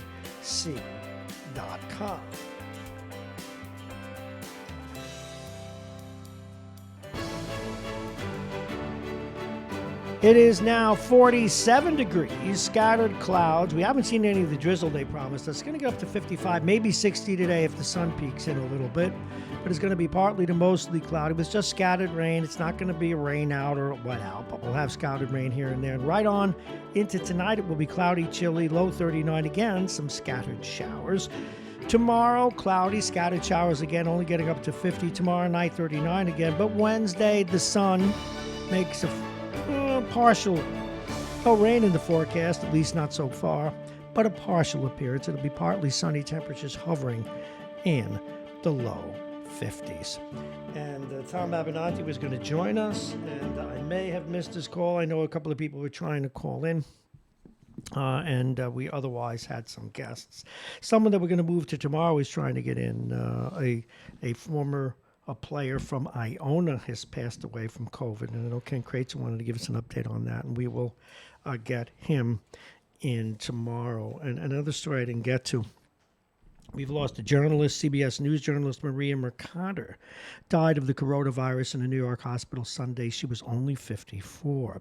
The Manhattan native who covered breaking news for CBS since 1987 had been on medical leave, and for an unrelated matter, when she was infected again, the whole notion of an underlying illness compounding things certainly, or at least likely, shouldn't say certainly, a factor there. And for basketball fans, you know, in our sports, we talked about those at the wrong end of the moral spectrum. Well, some of the people at the other end is one of the people is Stephon Marbury, wants to deliver the Big Apple something it needs even more than a title. 10 million N95 masks for beleaguered healthcare workers. Marbury played in the NBA for 14 years before moving overseas. He's now a legend in Chinese basketball. Told the Post that he has made arrangements with a mask supplier in China willing to sell New York 10 million masks at a cost of $2.75, well below the $7.50. The Coney Island native said he got the idea last week after learning of New York's lack of protective gear. And that we saw Drew Brees gave $5 million to the folks at in New Orleans as well. It is 8:56. Wow, here you have a guy, and we don't know, he died awfully young, a beloved coach at Mary Lewis Academy, also the athletic director, dead at 42. Joe Lowinger spent 20 years at the Mary Lewis Academy and served as basketball coach until 2012. He had to deal with their twins getting the virus and beating cancer. He did, but he fell to this disease. And his office, basically a large sports closet with a desk and refrigerator, is located just outside the small gym where people were honoring him, to the extent that there were any people there. Because as you know, right now, when you die from this virus, you can't even have a wake or a funeral. He died Saturday night as the result of complications at the way too early age of 42. That's the Mary Lewis Academy basketball coach and athletic director. Now, as we look forward, Bob Cox comes in at 9 o'clock, or he will be calling in at 9 o'clock, I should say, and we will chat with him. But I mentioned this briefly with our guest, Steve Callis, and I want to get to this. James Dolan, the owner of the Knicks, has tested positive for the coronavirus. The team announced Saturday night in a statement. The statement said Dolan was in self-isolation, but was experiencing little or no symptoms. Now, some of the good news, and there's always good news in all of these things from people doing wonderful work. There was, of course, the train engineer who, unbelievably, there was a huge fire, and it got in the subway over the weekend. An arsonist, almost certain it was an arsonist, started a fire in the first car. And when I tell you this fire, go on either the News or the Post on their websites, and you can check it out, or buy the newspaper, if some of you still do that.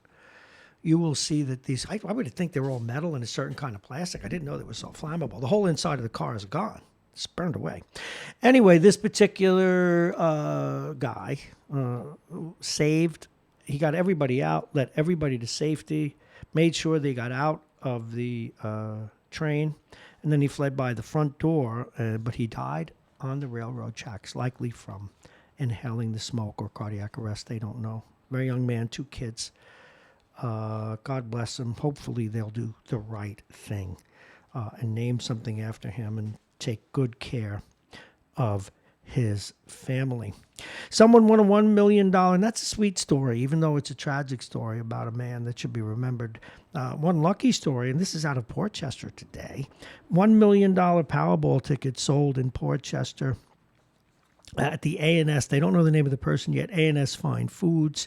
That's at 12 Bauman Avenue. So if you bought a ticket at A&S Fine Foods Powerball, I would check your ticket this morning. You may be $1 million richer, and it'd be nice to remember that sweet thing during these troubled times. And if you're one of the people that likes the numbers and the coronavirus, well, here you go. As New York nears 1,000 deaths, Cuomo's preparing for even more. He's fighting with other states and asking the federal government to help divvy them up. But for the respirators and masks that he needs, he also, in yesterday's comments, ripped this notion of attempts to ban the tri-state and said that he would sue Rhode Island, who wasn't going to let people from the tri-state in, or at least quarantine them if they showed up. And he ripped the attempts to do that. But again, he didn't rip the president per se, but the president did back off. He did have an advisory issued, but he did not put in a complete prohibition. This is the president also wisely yesterday. And again, don't say, oh, the first time he said, he was trying to be optimistic. Cut him some slack, okay? But he extended the federal distancing through April 30th. So much for going back to work on April 12th. But remember, he's in a tough spot. Try and keep all this stuff in perspective. And if you didn't register your vehicle yet, you have to inspect it. You won't have to inspect it. And they've given you till April 26th, and they'll probably go beyond that date. And we've got the construction underway at the county center. 100 beds are being added. George Latimer was with us this morning. He thought that they would add more beds than that. All right, we are going to move forward. It is 9:01. At 9:05, we'll be talking with Bob Cox. He's the managing editor and a publisher of Talk of the Sound. We're going to take a little break. This is Radio Westchester.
A little different sound for you. We actually have a lot more music than we play.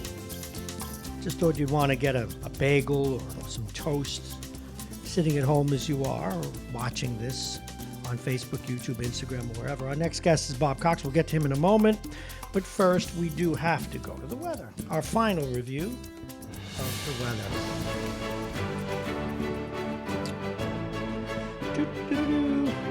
All righty, it is 48 now. It's going to get up to 55, maybe 60, but we'll have to see some sun, and that we do not see. We've got scattered clouds, and it'll be partly cloudy throughout the day, but scattered rain maybe this afternoon. It's not going to be a rain out or a big rainstorm, just scattered showers here or there. Getting up, as I said, if we see some sun, maybe 60. Tonight, cloudy. chilly, lows 39, more scattered showers. On into Tuesday, cloudy with still scattered showers. Again, they keep emphasizing it's not going to be a rain out, but the occasional drizzle, if you will. 49 degrees. Tomorrow night, cloudy. The rain stops, though, 39. On into Wednesday. That's April 1st, but this is an honest read. Partly sunny skies in the 50s or so. And as we move into the 9 o'clock hour, again, we've got sponsors, or we had sponsors. We'll see how all this goes. United Hebrew of New Rochelle, rated a top-rated campus of senior care. They also brought you the weather exclusively. Again, United Hebrew of New Rochelle, a top-rated campus of senior care. Visit uhdc.org. Aging Issues Management, the law firm of Pena and Khan, plug-in virtual reality, and our friends at the Beachmont Tavern. It is 9:04, and again, one of the people that when we founded this radio station was in our minds. One of the first calls we made was to him. He does a lot of the heavy lifting in terms of journalism and investigative journalism here in New Rochelle, and his work has resulted in change. And in fact, some people have even gone to jail over the investigative work he's done, changes to the school system, and things of that nature. Please welcome, without further ado, the managing editor and the publisher of Talk of the Sound, Bob Cox. Good morning, Robert. Good morning, Bob. Can you hear me okay? Oh, perfectly. And thank you for joining us. I wanted to ask you about something in the North End, but first, how is all of this? How are you and your family doing in this time?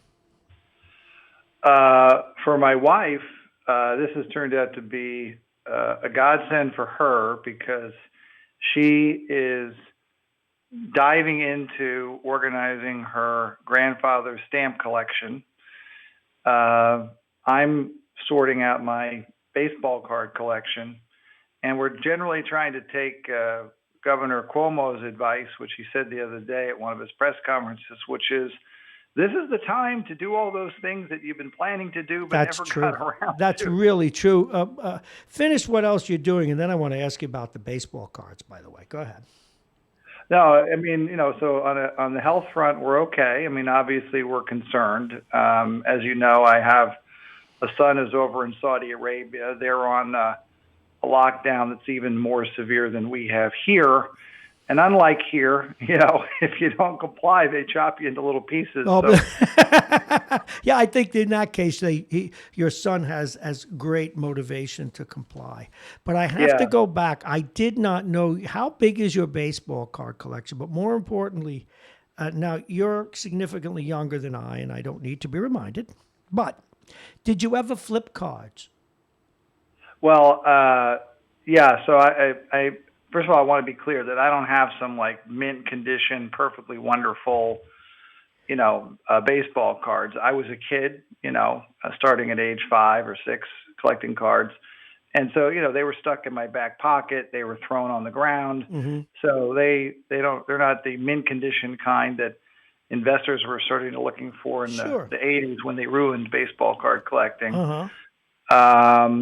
But flipping, yes, but probably not the kind you're talking about, because if you're talking like Brooklyn type flipping where you throw it up against a wall. Well, that was one. There was parachutes. There was up against the wall. Then there was the flip when I'm going to put a hand thing like this, and where you had heads and tails. Did you do any of that?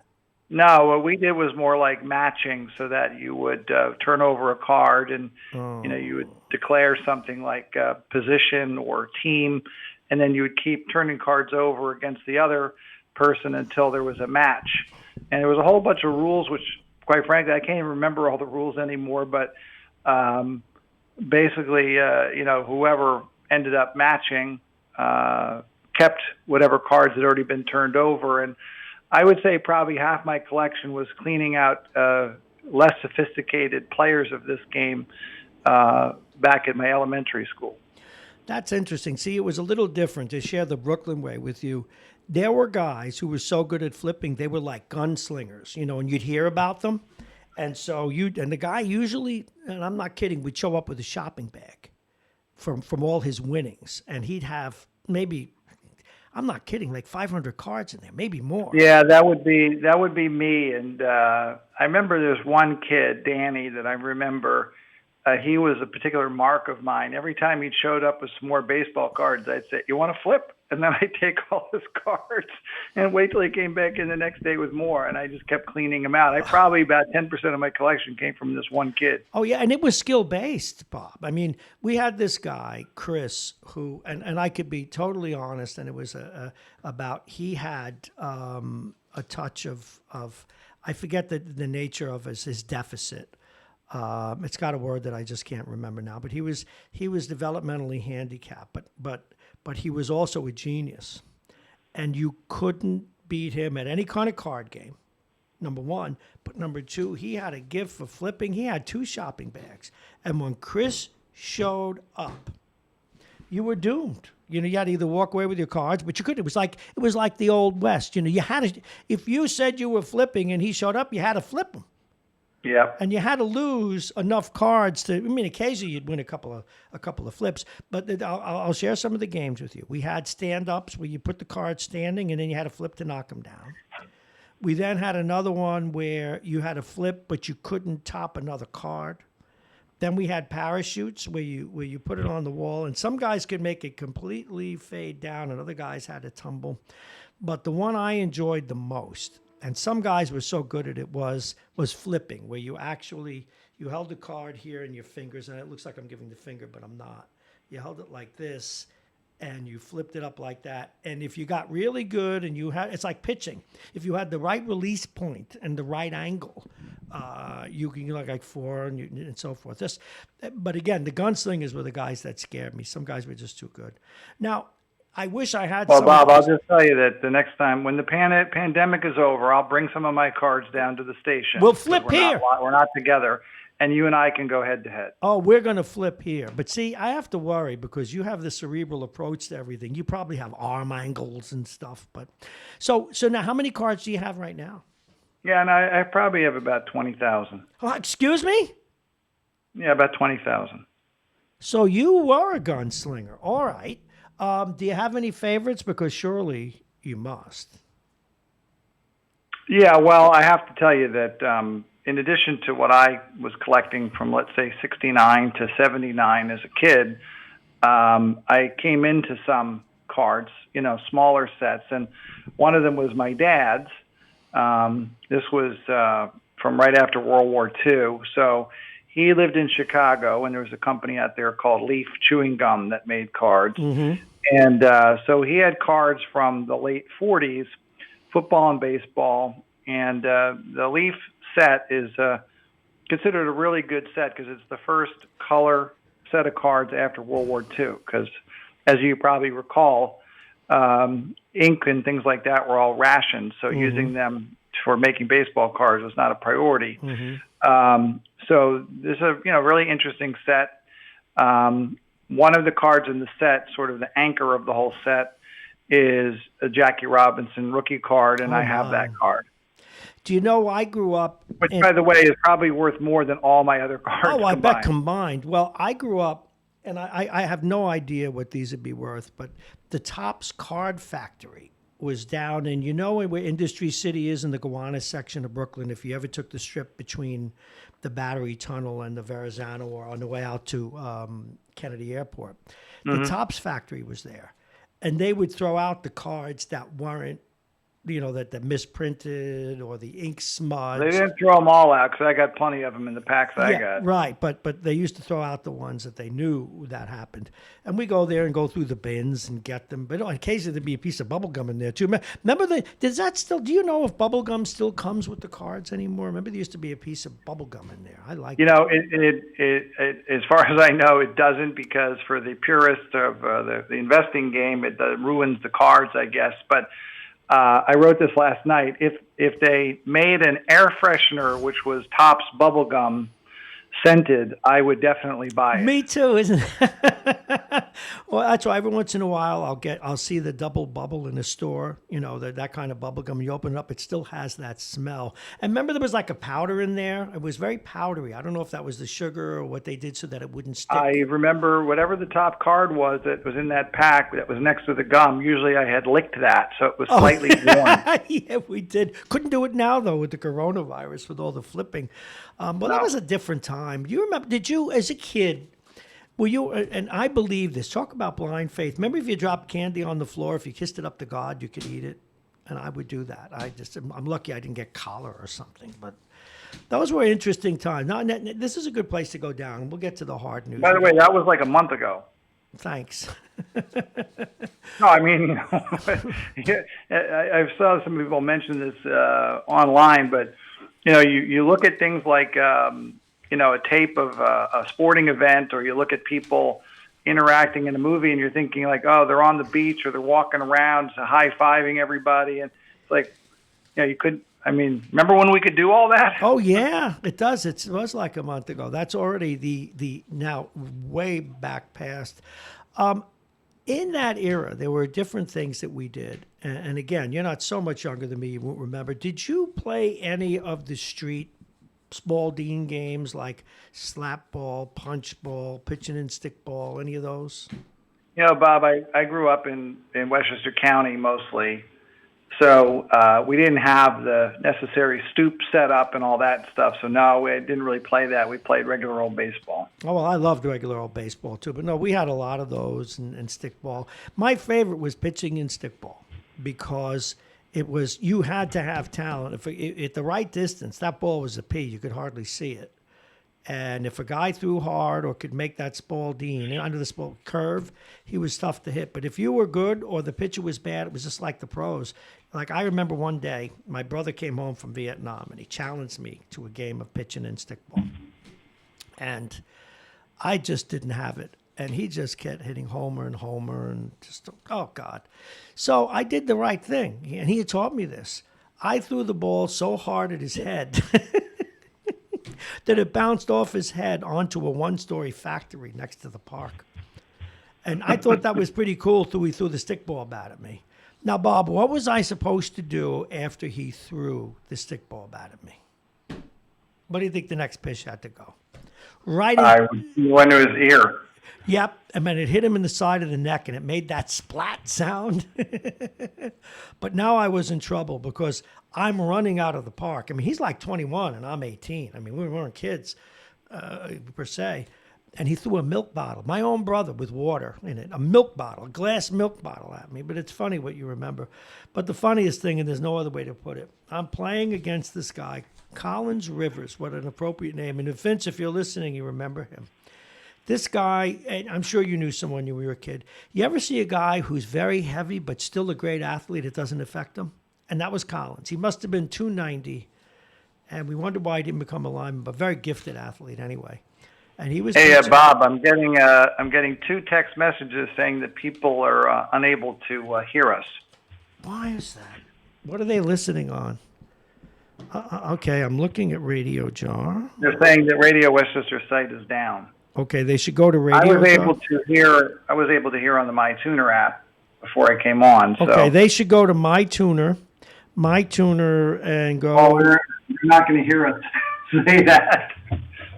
Well, that's right. But they texted you. Text them back. They should go to MyTuner or they should go to Radio Jar, which is the MyTuner Radio, and go to Mornings with Bob Marrone.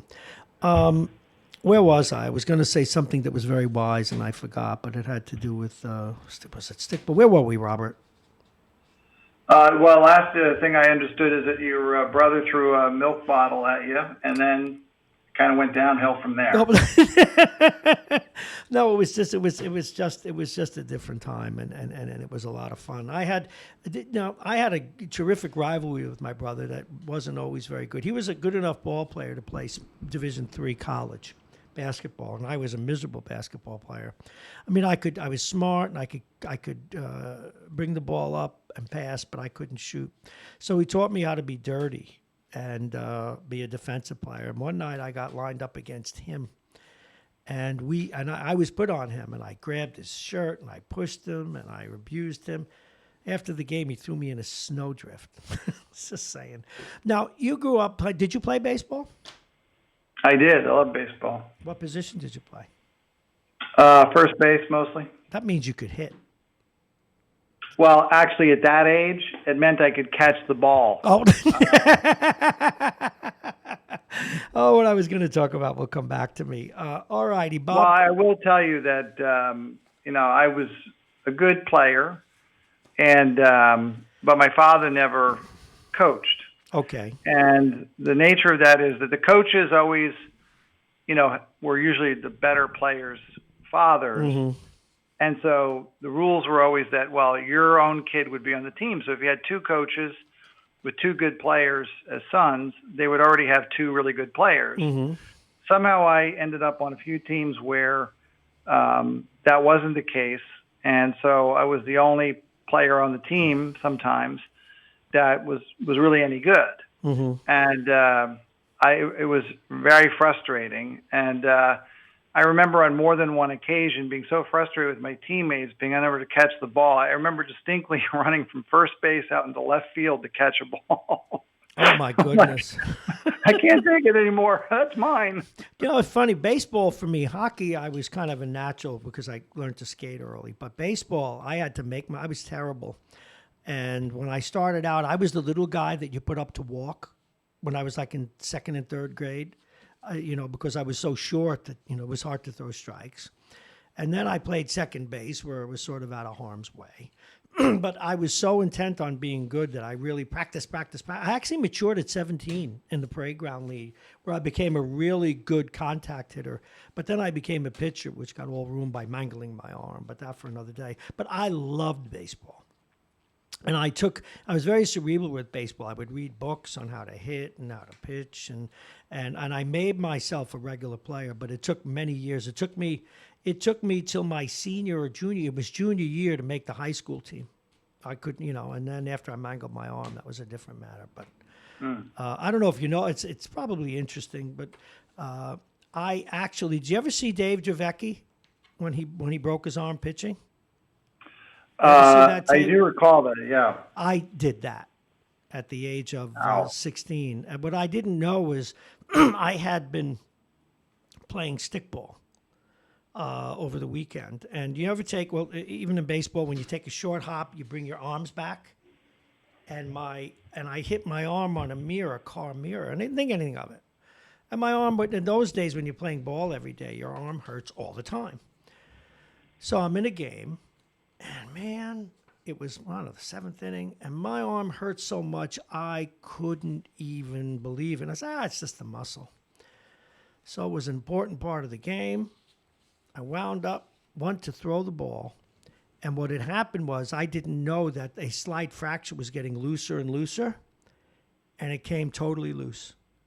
My arm felt like it flew off. I fell down just the way Javecki did. The arm twisted where my hand was face down, but twisted the other way, and it was totally broken at the top, and the bone poked through the skin. It was just, it was horrible. But the reason I tell that story is that's how I got to be a decent pitcher, because before that I was just throwing, and I got so obsessed in rehabbing my arm that my house where I grew up was next to a factory, where I was after I was 7. And so I put a little wooden thing on the wall. And to rehab, it took me 2 years to learn how to throw a ball again. But I would play these games with myself, and I got really good at control. But what had happened, let's move out a year later, and now I'm 16, and I was a good contact hitter, so I made my team, but I wanted to pitch.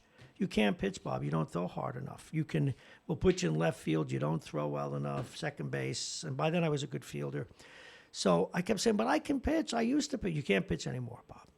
So one day, we used to scrimmage against a team from Windsor Place. It was a bunch of Puerto Rican guys, great ball players, and this Latino team. And they were friends of ours, but they had their own club, and we would play them. They were in a different league than us to get our good workout in. So one night, we scheduled to play them at Prospect Park. It wasn't a league game. It was a game that kept us, sharp. So every once in a while, the way catcher's equipment was, we forgot, stroke of luck, we forgot our catcher's equipment and they did. So we have two teams, no catcher's equipment. So the coaches get together and they say, tell you what we'll do, we'll make it like softball. Guys will get their streak, their licks in, and we'll play. And what we'll do is the catcher will get way back as if he's in softball. And we'll ask the pitchers to throw it, half, three-quarter speed. So now, guess who gets the patronizing nod to pitch, Bob? Me. I'm going to guess you. Yeah, because I couldn't throw hard. So, and this is one of those things you almost might see in a movie, but it's absolutely true. So when you're not throwing at full speed, you drop your arm to sort of three-quarter and you try and get it over.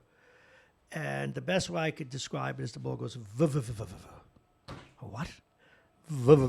I had evidently the way my arm heel must have been a few centimeters off, so that or how the muscles were torn. At any rate, I had a natural curve. And so we won this game like 15-2. It was supposed to be lob ball. And my friend's dad, like you said, one of our better players, Mr. Glenn, he played in the minors. And he taught me how to better hold a curve. And I was only good against righties because I didn't throw hard. I had a huge roundhouse curve to the point where they actually gave me a left-handed catcher so that he could reach out. But I had a slider, an overhand curve, and a sidearm curve. But my overhand curve, when it didn't break, some balls are still in orbit. But it was kind of cool because I made my high school team just for the fall season, got cut again in the next one, but as a relief pitcher who could face righties. I think more of that than championships I won in hockey. So now, did you play ball in college or later on? No. I went to Notre Dame. They had players that went to the pros. I was going to say, yeah, that's a Division I school. So anyway, folks, you just got a little bit of a taste of our childhood sports and childhood and flipping cards. And I hereby challenge Westchester's top investigative journalist, and he'll be honest when I kick his butt. We will flip here in the studio, in camera and under camera. And if anybody thinks then they can beat either of us, Anthony Collette is probably out there anxious to throw in his card in the ring. We will do that live here. Now, let's get to news. It is 9:25. This is some of the things we're doing. Oh, by the way, the thing I do with my free time, and I still don't have a lot, though, trying to keep this place running, is I've got to prune my books. I've got 3,500 books, and I finally have to make room for new ones. But anyway, all right, Robert, there's a news story that I've been trying to get my arms around. And up in the North End, I know that they lifted the strict zone, and the people who were quarantined because they were either at the Young Israel Temple or knew someone who was, they let them out. But there's been some question now. Have they released the people who were actually sick from quarantine? There was this debate over whether or not they needed a negative test or 2 negative tests. Do you know anything about that?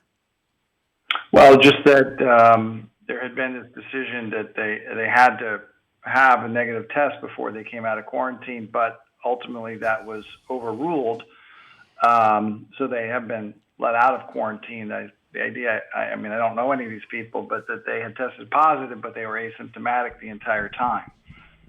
So, I mean, I'm not really sure how that's supposed to work, generally speaking, because I don't know exactly how you are positive or negative, or how you would go from positive to negative. Because with certain things, if you have them, they're in your system forever. It's the whole point of developing antibodies. I don't know enough about how it works. All I know is that the people who were involved were upset and got some media coverage and brought some pressure to bear.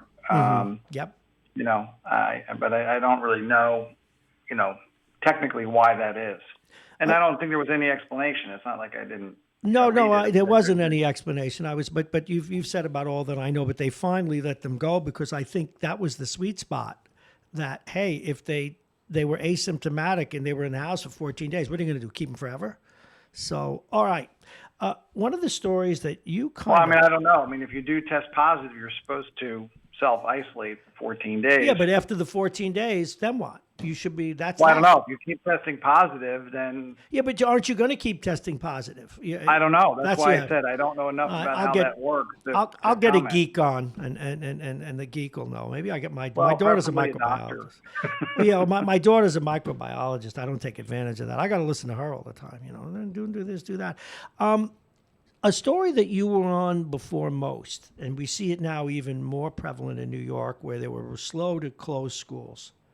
And now there were some stories in the paper today that Carranza out of New York may actually get fired finally because he may have ordered one school where they knew they had a virus to stay open.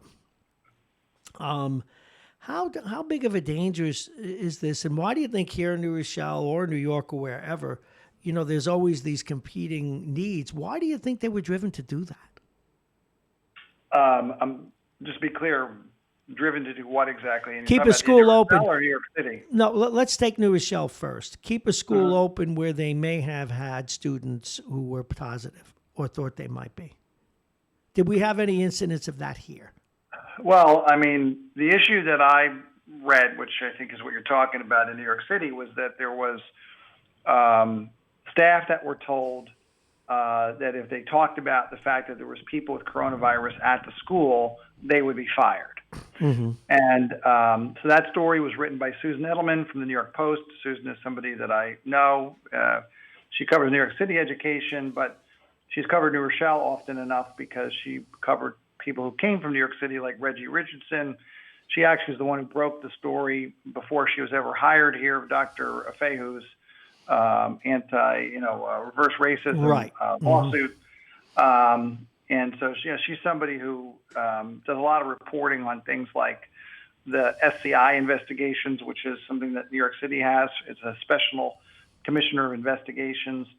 We don't have anything like that in New Rochelle or Westchester County. Theoretically, we have it at the state level, but in my experience, they rarely do investigations. And even when they do at the state level, you get something like the Apex investigation, which they did for many months at the state level, and then never released any report or findings or conclusions. And even when I've foiled for that for the past year, they have not actually, made it available. So the only sort of SCI that we have in New Rochelle, to be quite honest with you, is me. And so, I have, looking back, had a number of concerns about what's happening in the New Rochelle school system. I agree to a large extent with Governor Cuomo that the time to look back and kind of, pick at things isn't right now while we're dealing with the whole problem. But, I think that there's a real issue here now where the leadership of the school district has, not been honest, that they have actually suppressed information. They're picking and choosing what questions to answer. And there's also been sort of a series of failures. I wrote extensively about the food distribution, which I found to be highly dangerous setup. I said it was the perfect delivery vehicle for the mass spread of the coronavirus. Hundreds and hundreds of people showing up every day, no protections in place, no gloves, no masks, people, milling about together, congregating, young children with the elderly mixed together. So, a disaster. So I think there's that, but I also go to what happened the week that the schools were closed. The superintendent really was almost alone, I think, in arguing that the schools should remain open because the schools were the safest place for everybody, that they were being cleaned and that they knew what was going on and they could feed the kids and all that kind of stuff. And when she was pressed on this, and I was one of the people who pressed her at the press conference on that Wednesday, I believe it was March 11th, she said that she was following the CDC guidelines. She said that a number of times in a number of venues, that she was being guided by the CDC guidelines. Well, we know that can't possibly be true because the CDC guidelines, which had been issued on that Monday, the 9th, said to close all the schools in New Rochelle until April 27th. And she did not do that. And we would not have known that except that the White House actually released those New Rochelle-specific guidelines Wednesday evening.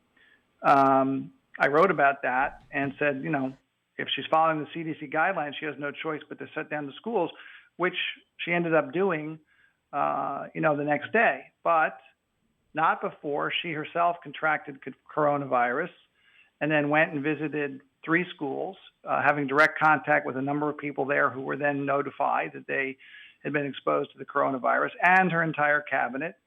So what that tells me is that while she's talking about the schools being safe and practicing social distancing and washing your hands and all the rest of it, obviously she wasn't doing it herself, right? Because she contracted the virus, number one, and number two, dozens of people had to be notified that they had been exposed. So I think it's troubling that she would, basically lie about the CDC guidance to the community, lie to the employees, lie to the families, lie to the press, lie to the general public. And then that same press conference, I asked her about the distribution of hand sanitizer and all that kind of stuff. And she said that all the schools had received hand sanitizer. Well, the union people were coming screaming into me from all the different schools saying that wasn't true. The president of the union issued a blistering letter the next day calling her out for being reckless and endangering the lives of the employees and the students.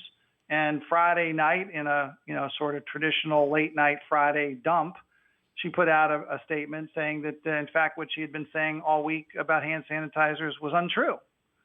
So I think this is a problem when you have a leadership of the district that is not being truthful.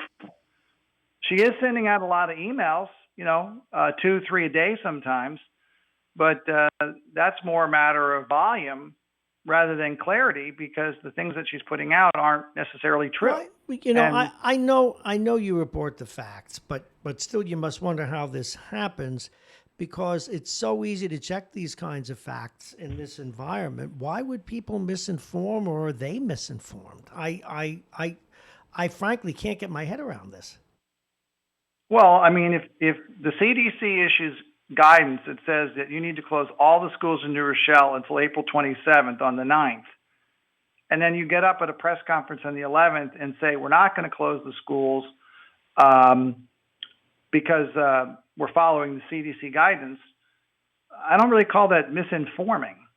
No, I understand that. I'm talking. Well, that is dishonest. That is a lie. But but you're misinforming the public, is my point. What I'm saying is, why would they do that? Because why would you just straight out tell an untruth? Like, why? Well, I don't know. I mean, but I've been sending in a wide variety of questions, and I'm not getting responses at this point. So. What I wrote about yesterday is that we don't have an SCI. We don't have an effective state investigative body. I mean, basically, you got to understand something about the people who work at the state, at the regional level, which is BOCES, and at the school districts. These people are all members of the same club. They're part of the same bargaining units. They all know each other. They go back and forth from the different levels of government, routinely. They're not going to criticize people who might end up being their future employer, right? They're not going to foreclose their opportunities. So except in rare exceptions, you're not really getting oversight. Okay, I mean, look at Apex.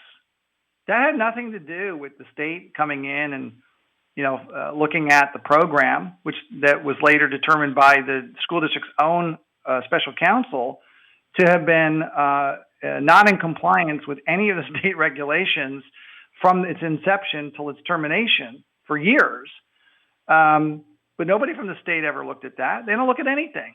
I mean, I brought things to the state. I gave up with doing it because it's a waste of time. It's why I went to the federal government, to the U.S. Attorney's Office, about what was happening with all the corruption involving the buildings and grounds and all the contracts and outside vendors that were basically, involved in a bribery and kickback scheme on a pretty high level involving millions of dollars.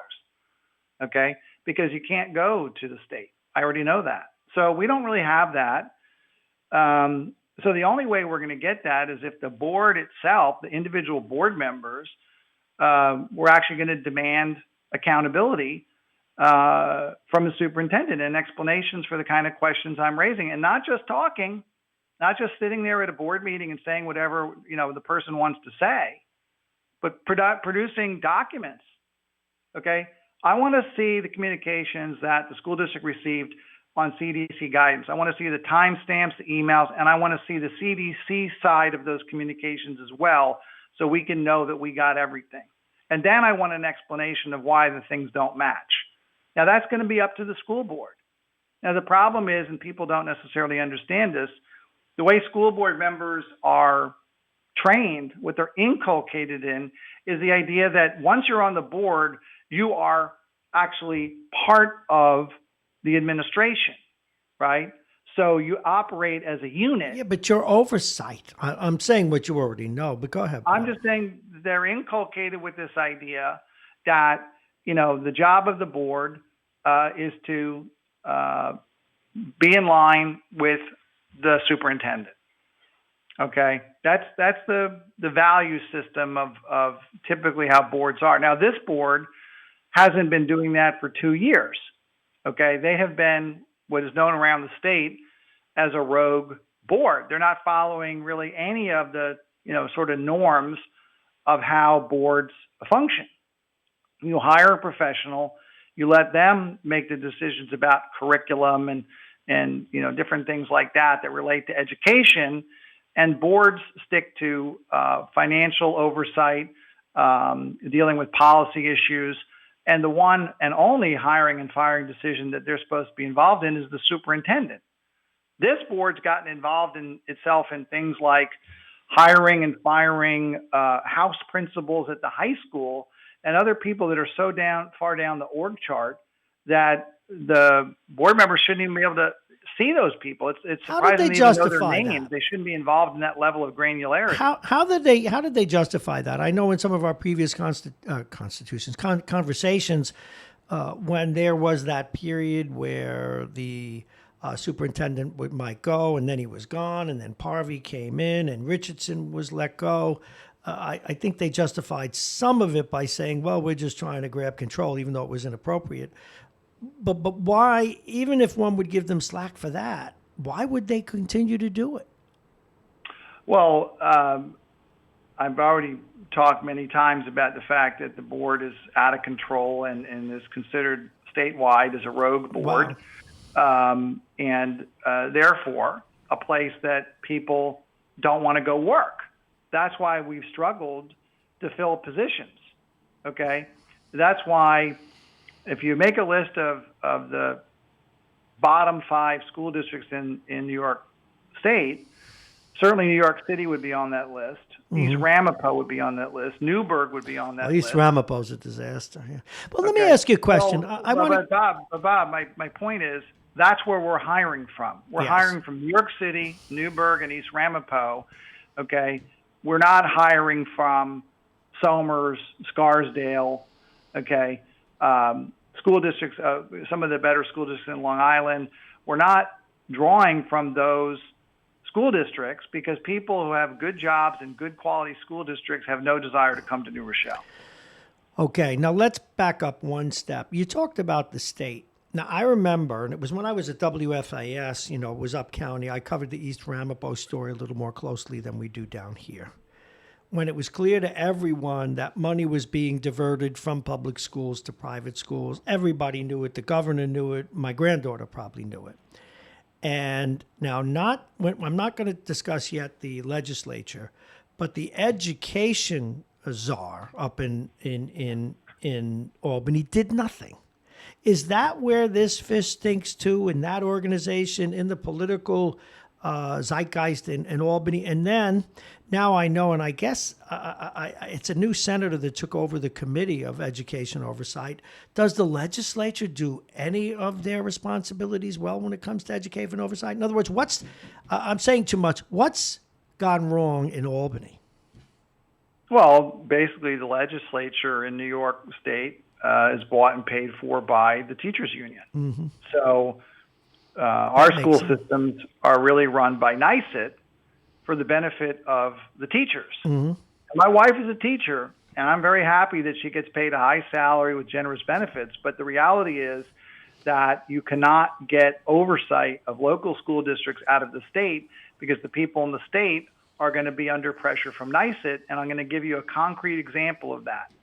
I've been reporting for many, many years now about a guy with an extensive criminal record who should have never been hired in any capacity for a school district. His name's Freddie Dean Smith.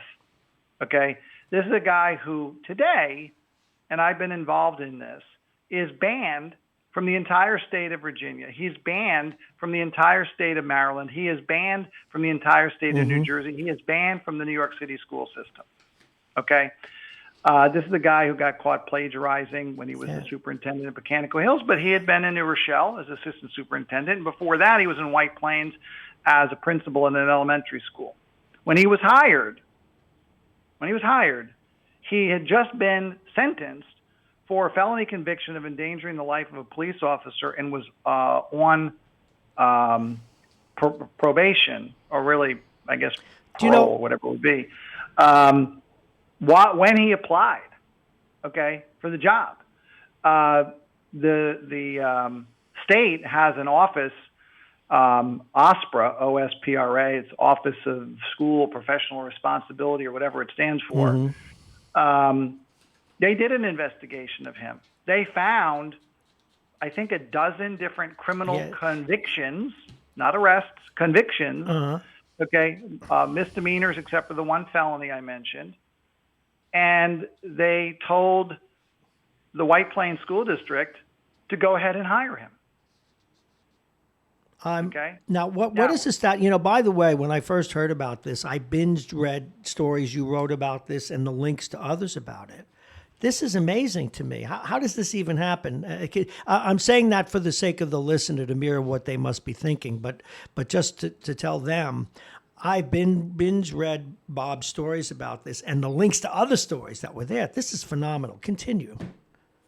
Well, so the reason that I know what the state found is because later when he got fired at these different jobs in Westchester, he applied for a job in New York City. And all of this is kept secret. You cannot FOIL for this information. However, a good citizen of this state got me a copy of both the documentation from New York City and New Jersey.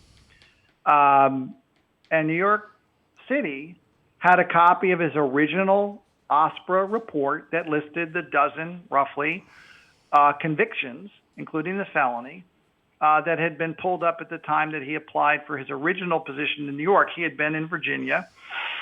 He had gone to the University of Virginia, received a doctorate, which was later revoked. And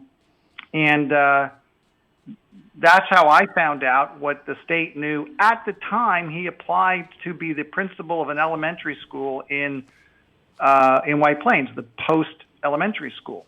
So now I'm going to get to the state legislature, The issue here is that I found out that the reason New York City had a copy of his report and White Plains and New Rochelle and Mechanical Hills didn't is because under state law, when OSPRA runs a report like that, a background check, they are not allowed to share it with the local school district except for New York City.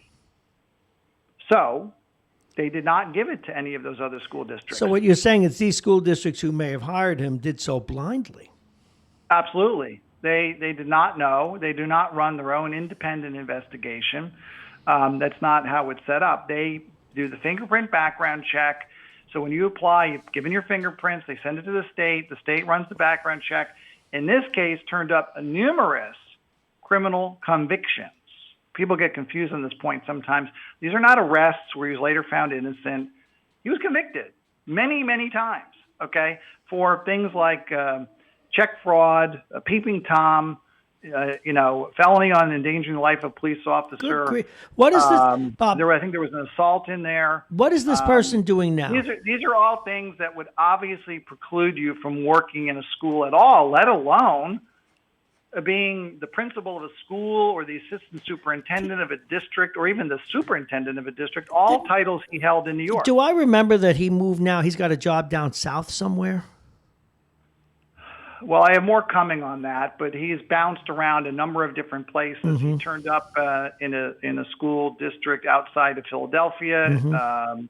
That got picked up by the local ABC News affiliate. He turned up at a charter school in Baltimore. He turned up at Howard University in Maryland. He turned up a number of different places. Once I found out about it, because people there invariably contacted me and said, "I'm reading your articles. Is this really true?" And I'm like, "Yeah, it is true." And then he would get fired. Okay. And I will also tell you that he's subsequently in the past year, actually threatened litigation against me for posting these stories, which, my answer would be go right ahead and try, because you're not going to get very far. Looking at this legislature. Let's look at this now. Hold why? On. Let me just more. bring it back to the state legislature. Okay. So one of the things I did was I've worked in the past with Representative Amy Paulin on issues having to do with things like open meeting law and things like that. And she was the head of the education committee in the assembly, and she's still on the committee. So I discussed this with her, and she came back and told me that it's easier to modify existing laws than it is to make a new law to deal with all this. Now, she came up with ideas to make 3 modifications, and has told me that she's attempted, over the years to get these in. She has not been able to do that. And in a recent email, when this guy turned up yet again at another situation in Baltimore, which I haven't written about yet, she said to me that it didn't go anywhere because NYSET blocked it, because they don't want to have any law that says that the criminal background check information would be shared with the hiring district. That's ridiculous. Okay. And there's 2 pieces to that. One is when you come in and you're originally being hired, that's one thing we want to have, that information will get shared. And then the second would be that every time you change jobs, there would be a new background check and a new sharing of the background check. Okay. And there was one other, but those are the main changes. And that would have the effect of preventing somebody like Freddie Dean Smith from doing what he did, was bounce around. Not only did he have those 3 positions I mentioned in Botanical Hills, White Plains, and New Rochelle, but he also worked over at Leek and Watts and Yonkers. He got involved with a charter school in Harlem, and he got a consulting contract working up in Troy outside Albany. This is a guy who should never be allowed in a school building. And yet he has bounced around from one school to the next. And at least in New York State, and this is really troubling, and this is the third aspect of it, he still has his administrative license with New York State. They have never revoked it. Because of incompetence or fear of the union? His doctorate, it's been removed. It was revoked. Had a criminal record. I have his job applications from New Rochelle, Botanical Hills, and White Plains. They are full of lies and misrepresentations about his academic background, about his accomplishments, complete fabrications. The guy is a psychopath, or really a sociopath, okay, is the correct word. And yet he continues to this day. If you go on the New York State Education Department certificate lookup and you type in his name, you will see that he is still registered as an administrator in New York State. And the certificate, for some reason, even though he went to Botanical Hills after New Rochelle, says it's associated with the City School District of New Rochelle. Now, is that because of Bob? Given that Question. history, that I have any confidence that there's going to be any investigation of what's been happening with the No, coronavirus. but I do have a question. Do you think that this is administrative incompetence and Kafkaesque bureaucracy, or do you think that it's because the union is that powerful? Or do you think that they just don't care that everybody collects a paycheck? I just don't know anymore. Well, NYSET donates money to an awful lot of people in the state legislature, mostly Democrats, who control all aspects of the state government at this point. And even if people want to do the right thing, like Amy, I believe, does, Amy Paulin is somebody who I think is a good person and has done good things in the past, and she's tried. Okay, but I will tell you that I also brought Andrea Stewart-Cousins into this. Okay, Steve Otis. All right, back when he was in the state Senate, George Latimer. All of them agreed something needed to be done. Nothing was done, and that has to do with the fact that the way that our state is set up is that the education bureaucracy is deliberately independent from the governor and deliberately independent from the legislature. The legislature's only role is to approve funding requests, but they don't do any oversight. Okay? So we have a system that basically NYSET is accountable only to itself and the Board of Regents, which are appointed by the governor, but once appointed, he has no control over them. And they do whatever they want. And I would say this, they protect their own, and they're subservient to NYSET just like the rest of the state government. So that's actually what's behind all this. NYSET wants zero accountability for people who work in education. That's what they want. They don't want any testing. They don't want any background checks, because they want everybody to be able to get a job, and they don't want anybody to be singled out, and they don't want any accountability for anything. And that's just a fact. And I'm perfectly willing to have any NYSET representative or the local Fuse representatives come on and debate me. I'll cut them to ribbons, because I know what I'm talking about. Now, Bob, That's the problem we have. You've done other stories, and we've talked about them on the air, where people from the local teachers union have spoken with you, particularly over some recent events. But I'm surprised that they even talk to you when you speak so honestly about what their motives are. I mean, everybody understands in our adversarial system that having what they have is the gold standard for unions. But since it's a municipal union as opposed to a private corporation, who is supposed to fend them off? The government, right? And they're not doing it. They're not doing their job. Well, because the government is being bought and paid for. Just go look at how much money NYSET is giving to these individual candidates. It's a sad story. Before you go, let me. Your listeners, my longtime readers, will know that I played a decisive role, if not the animating role, in putting John Gallagher in federal prison. Absolutely. Okay, but there was way more to that, because people know I wrote practically a 30-part series over years about New Rochelle being a criminal enterprise. I was just going to say, you stole my thunder. I was going to read the headline because I spent too much time reading that.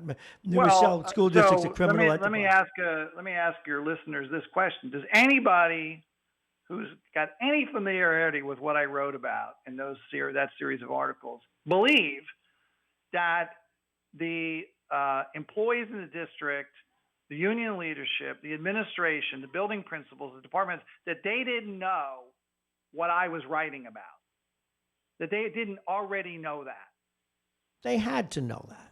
Okay, they did know, because in some cases, in many cases, they were my sources for the information. Because the way I would describe it is, most people, including the union membership, including even the union leadership to a large extent, they're actually people who want to do the right thing.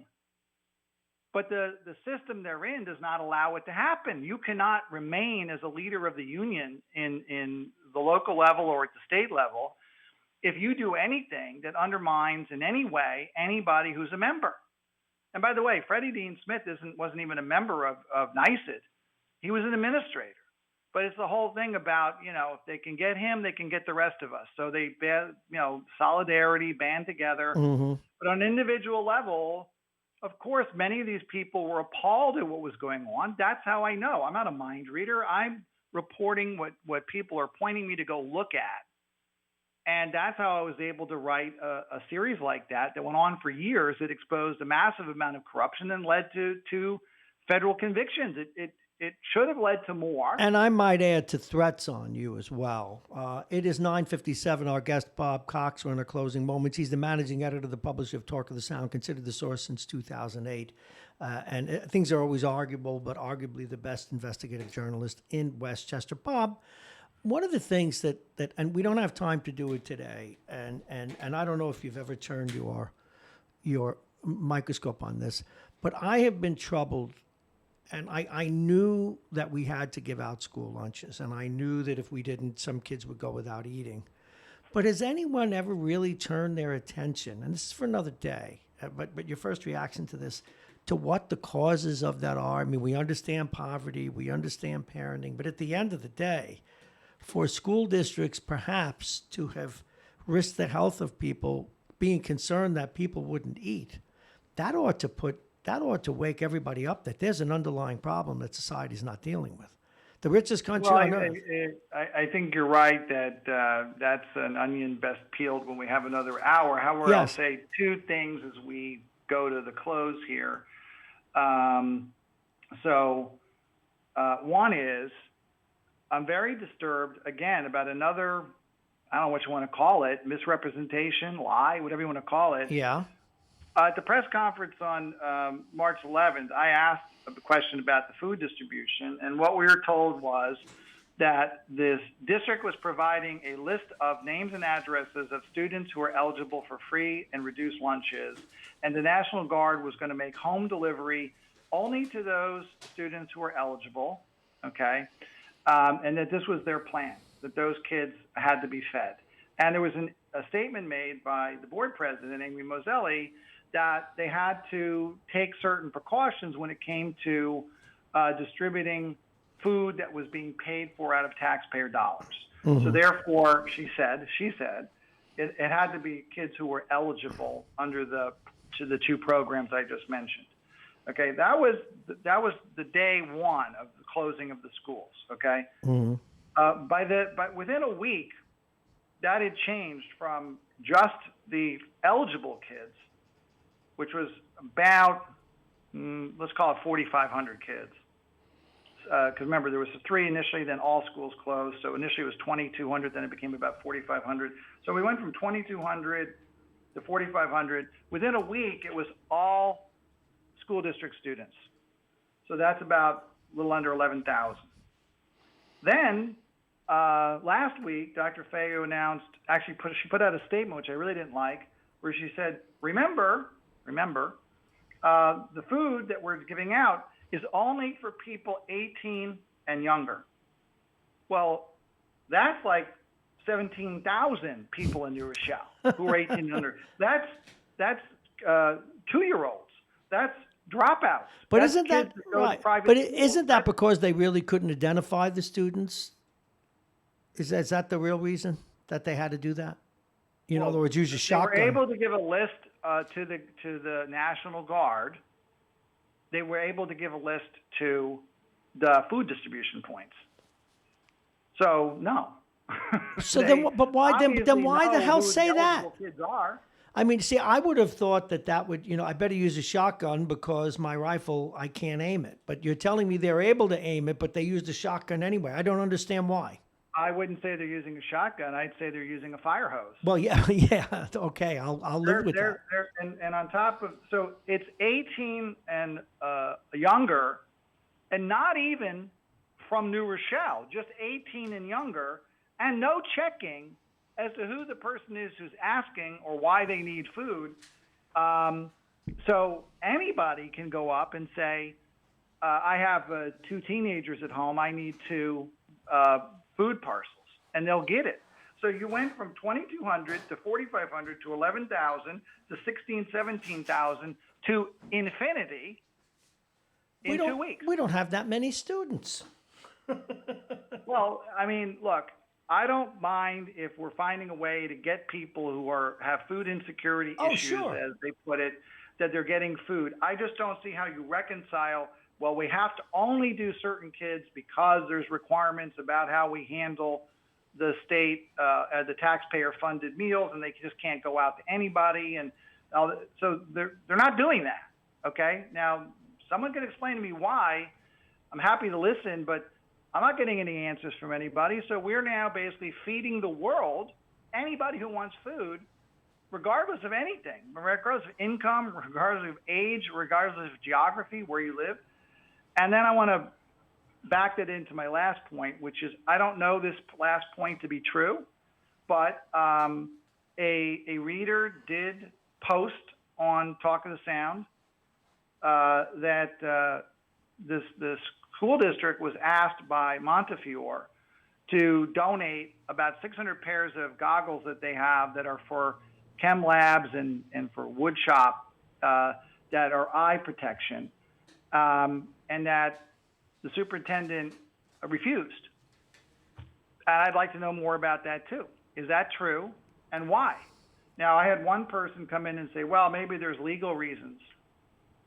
Well, all I know is this, is that if the superintendent calls the governor's office and says, is it okay with you if I donate 600 goggles to the local hospital? Mm-hmm. They're going to say yes. They're going to give her whatever waiver she needs. So if we're not donating the goggles to Montefiore, it's not because we're prohibited from doing so. Okay? It's that we're choosing not to. And I'd like to know why. You know, because I would just tell you this. I'd rather protect the healthcare workers at Montefiore than I would worry about having a chem lab class, in May or June. Absolutely. Forgo the chem lab classes. Don't do experiments that require wearing the goggles, if possible. Mm-hmm. But I'd rather not do those chem labs than not have the workers at Montefiore be as safe as they can possibly be. And there are school districts all over the country, and I checked, that are doing exactly this because the goggles they have for chem lab and wood shop are appropriate for what these hospitals need. So, again, I don't understand this idea, generally that the board wants to be a rogue board, except when it comes to accountability for what's happening during the pandemic.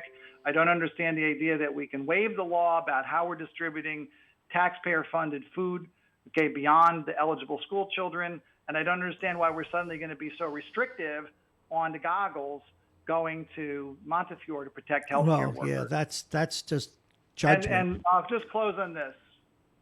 That's where the board comes in. Okay, these board members need to wake up and understand that while it's correct to say that they're supposed to be taking steps as a board to act as a unit and support the superintendent that they hired, that doesn't mean they have to sit there like the three monkeys, deaf, dumb, and blind, not asking any questions.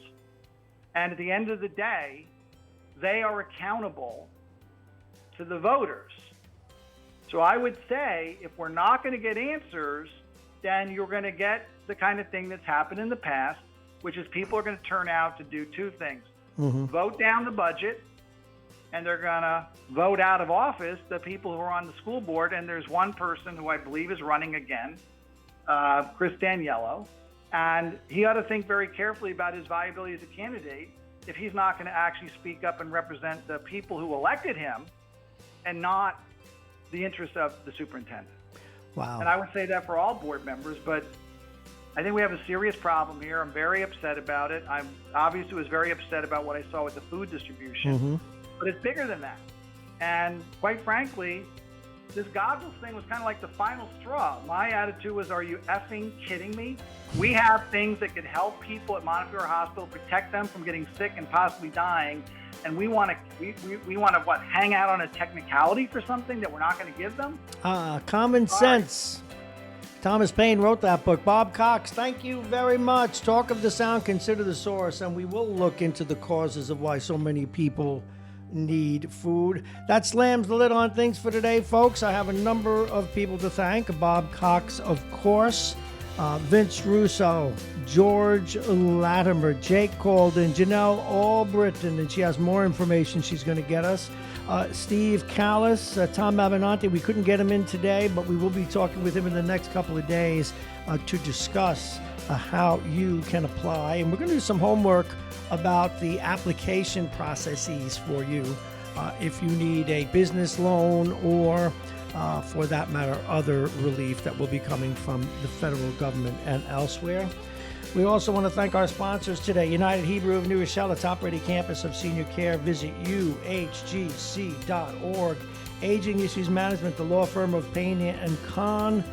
Plug in virtualreality.com, and our friends over at the Beachmont Tavern. I'm Bob Marrone. Now tomorrow we'll be talking with Mike Edelman, Vince, Mike Duffy's in tomorrow. Hezi Harris is joining us with an update on what's going on in Yonkers and the COVID virus and other issues there. Sean Patterson Howard joins us, and also Gal Husel. That's tomorrow, 9 o'clock. We talk with Jack Breslin. This is Radio Westchester. Thank you so much for listening.